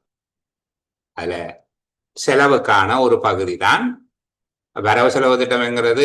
பல்வேறு பிரிவுகளை கொண்டது. அது மொத்தமாக ஒரு 5 பிரிவு கொண்டிருக்கும். நான் இன்னொரு சந்தர்ப்பத்தில் அது உங்களுக்கு தெளிவுபடுத்துகிறேன். ஆண்டு வரைவு மதிப்பீடு என்பது பெரிய துண்டம். அதுல ஒரு துண்டு இந்த ஒதுக்கீட்டு சட்டம். ஒதுக்கீட்டு சட்டம் என்பது ஒவ்வொரு வருஷமும் பாராளுமன்றத்தில் சமர்ப்பித்து அதற்கான அனுமதியை பாராளுமன்றத்திடமிருந்து பெற்றுக்கொள்ள வேண்டும். அடுத்த நிதியாண்டுக்குரிய செலவினத்தை முதல் ஆண்டிலேயே பாராளுமன்றத்திட்ட பெற்றுக்கொள்வது. சில வேளைகள்ல அதுல இருக்கக்கூடிய பாராளுமன்றம் கலைக்கப்பட்டு புதிய பாராளுமன்றம் கூடுகிறது, அதே ஆண்டுக்குரியதும் வரலாம். ஆனா பாராளுமன்றத்தினாலே ஒதுக்கீட்டு சட்டத்தினாலே அங்கீகரிக்கப்பட வேண்டும். பாராளுமன்றம் இல்லாவிட்டால் ஜனாதிபதிக்கு வழங்கப்பட்டிருக்கக்கூடிய அதிகாரத்தினால ஒதுக்கீடு செய்யப்படும். 153 154 என்று சொல்லி நாங்க பார்த்தோமே. பாராளுமன்றம் கலைக்கப்பட்டிருந்தால் புதிய பாராளுமன்றம் கூடும் தேதியில இருந்து அடுத்து வரும் 3 மாதங்களுக்கு ஜனாதிபதி பொது சேவைகளுக்கு அவசியமான அல்ல பகிரங்க சேவைகளுக்கு அவசியமான நிதியை வழங்குவதற்கும் செலவிடுவதற்கும் அதிகாரம் அளிக்கலாம் என்று சொல்லியும், அடுத்தது தேர்தலுக்குரிய ஏற்பாடு செய்யப்படாமல் பாராளுமன்றம் கலைக்கப்பட்டால் தேர்தல்கள் ஆணையாளரோடு கலந்துரையாடி தேர்தலுக்கு அவசியமான நிதியினை வழங்குவதற்கும் செலவிடுவதற்கும் ஜனாதிபதி அதிகாரம் அளிக்கலாம் என்று சொல்லியிருந்தோம். சரிதான். இவ்வாறு செய்யப்படுகிறது தான் வழங்கல் சேவைகள் என்று சொல்லி சொல்றது. இது ஆண்டுதோறும் அனுமதி எடுக்கப்பட வேண்டும். ஒவ்வொரு ஆண்டும் பாராளுமன்றத்தினுடைய அனுமதி எடுக்கப்படும் அல்லது ஜனாதிபதியின் அதிகாரத்தினால செய்யப்படுகிற செலவினம். சில செலவினங்கள் இருக்கு, ஒதுக்கீட்டு அதிகார சட்டத்திலே அதை காட்டி அனுமதி எடுக்க தேவையில்லை. அது வரவு செலவு திட்டத்திலே ஆண்டு மதிப்பீட்டில் தனியாக காட்டப்பட்டிருக்கும். அந்த செலவினங்களுக்கு பாராளுமன்றத்தில் விவாதம் நடத்தி பாராளுமன்றத்தில் வாக்கெடுப்பு நடத்தி அனுமதி எல்லாம் எடுக்க தேவையில்லை. அது அரசியலமைப்பினுடைய ஏற்பாடுகளினால அல்லது வேறு சட்டங்களினால அந்த செலவு ஏற்கனவே அங்கீகரிக்கப்பட்டதாக இருக்கும். அவ்வாறு செய்யப்பட்டால் அதை விசேட சட்ட சேவைகள் என்று சொல்லி சொல்றது. சரியா? இப்ப இதைத்தான் திரட்டு நிதியத்திலிருந்து செய்யப்படுகிற செலவினத்தின் 2 வகைகளும் அவை என்று சொல்லி கேட்கிற போது, வழங்கல் சேவைகள், விசேட சட்ட சேவைகள், இத ஒதுக்கீட்டு சட்ட சேவைகள் என்று சொல்லி சொல்லுகிறது. வழங்கல் சேவைகள், ஒதுக்கீட்டு சட்ட சேவைகள், விசேட சட்ட சேவைகள் என்பதாகவும் 2ஆக வகைப்படுத்துவாங்க. வழங்கல் சேவைகளை அது ஒதுக்கீட்டு அதிகார சட்டத்தினாலே அனுமதிக்கப்படுவதன் காரணமாக ஒதுக்கீட்டு சட்ட சேவைகள் என்று சொல்றோம். அப்ப இப்படி கேட்கப்படுமாக இருந்தால் திரட்டு நிதியத்திலிருந்து செய்யப்படுகிற செலவினங்களின் பகுதிகளவை அல்லது பிரிவுகளவை என்று கேட்கப்படுமாக இருந்தால் சில பேர் இதை மூலதன செலவு நடைமுறை செலவுன்னு எல்லாம் சொல்லுகிறது. அப்படி இல்லை, அதை நீங்கள் புரிஞ்சு கொள்ளுவீங்க. நான் பின்னுக்கு அதை பற்றி விளங்கப்படுத்துவேன். திரட்டு நிதியத்திலிருந்து செய்யப்படும் செலவினம் என்று கேட்கப்படுமாக இருந்தால் இது நிதி ஒழுங்கு விதி 2னுடைய 3ஆம் பிரிவில் பேசப்படுகிற விடயம். இது வழங்கல் சேவைகள், விசேட சட்ட சேவைகள் என்கிற 2 பிரிவு. வழங்கல் சேவைகள் என்றால் என்ன? ஒதுக்கீட்டு அதிகார சட்டத்தினால் அல்லது பாராளுமன்ற தீர்மானம் ஒன்றினால். ஒதுக்கீட்டு அதிகார சட்டம், பாராளுமன்ற தீர்மானம் என்ன? பிறகு குறை நிரப்பு மதிப்பீடு அப்படியானதை செய்தால் அதை பாராளுமன்ற தீர்மானம். இது 2ம் ஒரு விஷயமா? ஒதுக்கீட்டு அதிகார சட்டம் அல்லது பாராளுமன்ற தீர்மானம் ஒன்றினால் அல்லது அரசியலமைப்பின் 153 154 உறுப்புரைகளினால் வழங்கப்பட்ட அதிகாரத்தின் கீழ் ஒதுக்கீடு செய்யப்படுகிற சேவைகள். ஒன்று பாராளுமன்றத்தினால அல்லது ஜனாதிபதியினால அனுமதிக்கப்படுவது என்று வைத்துக் கொள்ளலாம். ஆனால் பாராளுமன்றத்தினால என்று பொதுவாக சொல்லக்கூடாது. என்னென்னா பின்னுக்கு வருகிற எல்லா சட்டங்களும் பாராளுமன்றத்தினால அனுமதிக்கப்படுகிறது. இங்க ஒதுக்கீட்டு சட்டம், ஒதுக்கீட்டு சட்டம் அல்லது பாராளுமன்ற தீர்மானம், 2வது ஜனாதிபதியின் அதிகாரம் என்பவற்றினால் ஒதுக்கீடு செய்யப்படுகின்ற சேவைகள் வழங்கல் சேவைகள் என்று சொல்லப்படும். விசேட சட்ட சேவைகள் என்பது இந்த ஒதுக்கீட்டு அதிகார சட்டம் தவிர அரசியலமைப்பின் அந்த 153 154 தவிர. சரி, அப்ப அரசியலமைப்பின் ஏற்பாடுகள் அல்லது மேல சொல்லப்பட்டவை தவிர்ந்த வேறு சட்ட ஏற்பாடு. இந்த வழங்கல் சேவைகளில் சொல்லப்பட்டவை தவிர்ந்த வேறு சட்ட ஏற்பாடுகள், அரசியலமைப்பின் ஏற்பாடுகள் அல்லது மேலே சொல்லப்பட்டவை தவிர்ந்த சட்ட ஏற்பாடுகளின் மூலம் ஏற்பாடு செய்யப்படுகிற சேவைகள் விசேட சட்ட சேவைகள் என்று சொல்லப்படும். இது நிதி ஒழுங்கு விதி 90 வருகிற நேரத்தில் நான் இன்னும் விளக்கமாக பேசுவேன். அப்போ உங்களுக்கு இன்னும் தெளிவாக புரியும். இப்பவே விளங்கி இருக்கும் என்று நினைக்கிறேன். அடுத்தது பாருங்க, இது இந்த விசேட நியதி சட்ட நிதியங்கள். இது பாராளுமன்றத்தில் சில நிதியங்களுக்காக சட்டங்கள் உருவாக்கப்படும். உதாரணத்துக்கு தேசிய காப்புறுதி நிதியம், NATA என்று சொல்லி இருக்குது, சரிதானே? அதுபோல தேயிலை சக்தி நிதியம், இந்த மாதிரியாக சில நிதியங்கள் இருக்கு. இது பாராளுமன்றத்தில் உருவாக்கப்படுகிற சில சட்டங்களின் கீழ் உருவாக்கப்படுகிற விசேட நிதியங்கள். இதுக்கு பணம் எவ்வாறு சேகரிக்கப்பட வேணும், அந்த நிதியங்கள் இருந்து எவ்வாறு செலவிடப்பட வேணும் என்பது தொடர்பாக அந்த சட்டத்திலே ஏற்பாடுகள் இருக்கும். பாராளுமன்றத்தினால ஆக்கப்பட்ட விசேட நியதி சட்டங்கள் இருக்குதானே, அந்த விசேட நியதி சட்டங்கள்ல அந்த ஏற்பாடு இருக்கும். இது ஏற்கனவே நீங்கள் கதைத்த திரட்டு நிதி என்பதற்கு புறம்பாக இருக்கிற இன்னொரு நிதி. விளங்குதா சொல்றது? இந்த விசேட நியதி சட்ட நிதியங்கள் என்பது நாங்கள் சொன்னதானே, குறித்த தேவைக்கென சட்டத்தினால தனியாக குறித்து ஒதுக்கப்படாத நிதி என்பது திரட்டு நிதிக்கு போய். அப்ப இது எப்படி வரும்? குறித்த தேவைக்கென்று சட்டத்தினால குறித்து ஒதுக்கப்பட்ட நிதியமாக இருக்கும். அதுதான் பாராளுமன்றத்தில் உருவாக்கப்பட்ட நியதி சட்டங்களின் பிரகாரம் உருவாக்கப்பட்ட விசேட நிதியங்கள். இது சில நிதியங்கள் இப்ப தேயிலை சக்தி நிதியம் என்று சொல்லி இருக்கு, லோகோர் சீமாட்டி நிதியம் என்று சொல்லி இருக்குது, சரியா? இப்படியாக சில நிதியங்கள் அதற்கண்டு விசேடமாக இருக்கு. அவ்வாறு உருவாக்கப்பட்ட நிதியங்களும் அரசின் உள்ள நிதிகள் அல்லது அரசின் நிதியங்கள் அல்லது பொது நிதி என்பதற்குள்ள இதுவும் வந்து. ஆனால் திரட்டு நிதி இல்லை. திரட்டு நிதிக்கு புறம்பாக விசேட நிதியங்களாக இவை இருக்கும். இந்த நிதியங்களும் இருக்கும், சரியா? இந்த பகுதியை நாங்கள் அதுக்குள்ள உள்ளடக்கி வச்சுக் கொள்ள வேண்டும். இதை விட முற்பண கணக்கு முயற்சி, அரசாங்க உத்தியோகர்களுக்கு தருகிற முற்பணங்கள் இருக்குதானே, அரசாங்க உத்தியோகர்களுக்கு கடன் கொடுக்கப்பட்டிருக்குது, அதுவும் முற்பண கணக்குக்குள்ள ஒன்று. அதுபோல அரசாங்கத்தினுடைய தொழில் முயற்சிகள், அரசாங்கத்தினால பஸ் ஓடுது, ட்ரெயின் ஓடுது, கப்பல் ஓடுது, விமானம் ஓடுது, இதெல்லாம் அரசாங்கம் தொழில் செய்யுது தானே. பெட்ரோல் விற்குது, கரண்ட் விற்குது, என்ன? இப்படியாக அரசாங்கத்தினால மேற்கொள்ளப்படுகிற முற்பண கணக்கு முயற்சிகள், இவற்றுக்காக மேற்கொள்ளப்படுகிற முதலீடுகள், அதுபோல அரசாங்க அலுவலர்களுக்கு கொடுக்கப்படுகிற முற்பணங்கள் போன்றவை தனியாக இதுக்கு ஒரு நிதியமாக அமையும்.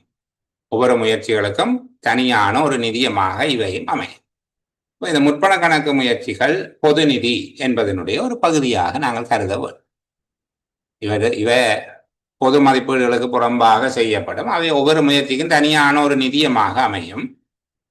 முற்பண கணக்கு முயற்சிகளை நாங்கள் சேர்க்கவும். இதனாலதான் என்கிட்ட ஒரு கேள்வி கேட்டிருந்த சகோதரிகளால் கேட்டிருந்தாங்க, பொது நிதி என்பது திரட்டு நிதியத்தையும் குறித்த தேவைக்கென தனியாக குறித்தொதுக்கப்பட்ட நிதியங்களையும் உள்ளடக்குமா என்று கேட்டபோது நான் ஏறத்தாழ சரி என்றுதான் பதிலளித்தது.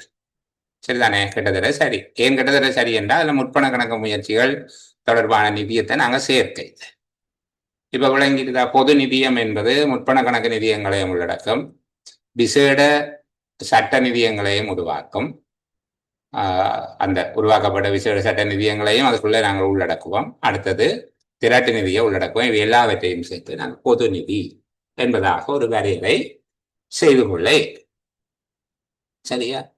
இந்த செலவினங்களை திட்டமிடுவது தொடர்பாக நாங்கள் அடுத்து வருகிற செயலமர்வில் தொடர்ந்து பேசுவதா அல்லது வங்கியை பார்த்துட்டு வருகிறதா என்பது தொடர்பில் நாங்கள் ஆலோசிப்போம்.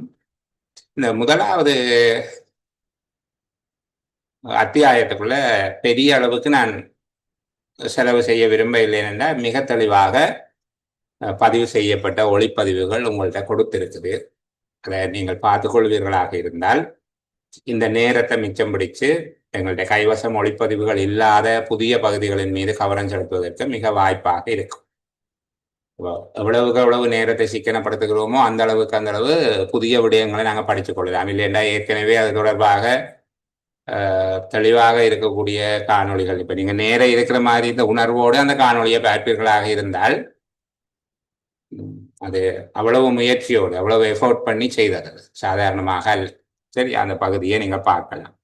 இப்போ முதலாவது அத்தியாயத்தில் இருக்கிற சில தெளிவுபடுத்தல்கள் இந்த பகுதி அதுக்குள்ள இல்லை. இப்போ நீங்கள் கேட்ட பொது நிதியம் என்பதை எவ்வாறு கருதலாம் என்பது சம்பந்தமாக அதுக்குள்ள இல்லை, விளக்கம் இல்லை. இது ஒரு அனுபவம் தானே, ஒவ்வொரு தடவையும் ஏதோ ஒரு புது விடயம் தேவைப்படும். அதுபோல நீங்கள் அந்த பகுதியை பார்த்துட்டு அதில் இருக்கக்கூடிய உங்களுடைய தெளிவுபடுத்தல்களை எனக்கு மெசேஜில் போடுவீங்களாக இருந்தால் அது மிகுந்த பயனுடையதாக இருக்கு. நாங்கள் தொடர்ந்து வருகிற செயலமர்வில் வங்கி நடைமுறைகள், ஒரு அரசு நிறுவனம் ஒன்றின் வங்கி கணக்கினை ஆரம்பித்தல், செயற்படுத்துதல், அதை மாதந்தோறும் இணக்கம் செய்தல், வங்கி கணக்கொன்றை மூடுதல் என்பது வரையில முழுமைப்படுத்தி அந்த விடயத்தை பார்த்தல். அது தொடர்பிலையும் காணொளிகள் இருக்குது. நான் இன்னும் தெளிவுபடுத்த வேண்டிய விடயங்கள் இருக்கிறது. எங்களுடைய பரீட்சை மட்டத்துக்கு சில விஷயங்களை பேச வேண்டி இருக்குது. இப்போ வங்கி கணக்கொன்றை ஆரம்பிப்பதிலிருந்து வங்கி கணக்கொன்றை மூடுவது வரை நாங்கள் அந்த விடயத்தை பேசுவது வாய்ப்பாக இருக்கும். இப்போ இதில் இருந்து நீங்கள் நிதி ஒழுங்கு விதி 3 90 தொடுகிற வரைக்கும், அதுக்கு இடையில சிலது இல்லை. 2வது அத்தியாயம் நாங்கள் 90 ஆரம்பிப்போம். நிதி ஒழுங்கு விதி 90க்கு முன்னுள்ள பகுதிகள் மிக தெளிவாக பதிவிடப்பட்டிருக்கு. 1ஆம் அத்தியாயத்தை சொந்தமாக ஒரு முயற்சியை செய்யுங்க, அது உங்களுக்கு நன்மை வைக்கும். அவ்வளவுதான். எனக்கு அதுக்கு பேசுகிறேன். எனக்கு 1வது அத்தியாயத்தில் நான் எக்ஸ்பர்ட், அப்போ நான் தொடர்ந்து பேசுவேன் சந்தோஷமா. வீண் விரியும் அந்த பகுதியை பாருங்க. சரி, அப்போ இந்த அளவில் நான் ஒளிப்பதிவை நிறைவு செய்து கொள்ளுகிறேன். 2 நிமிடங்கள் உங்களுக்காக காத்திருக்கிறேன். ஏதேனும் பேசுவதாக இருந்தால் பேசலாம். மீண்டும் ஒரு சுபமான பொழுதுல சந்திப்போம். பாய் பாய், குட் நைட்.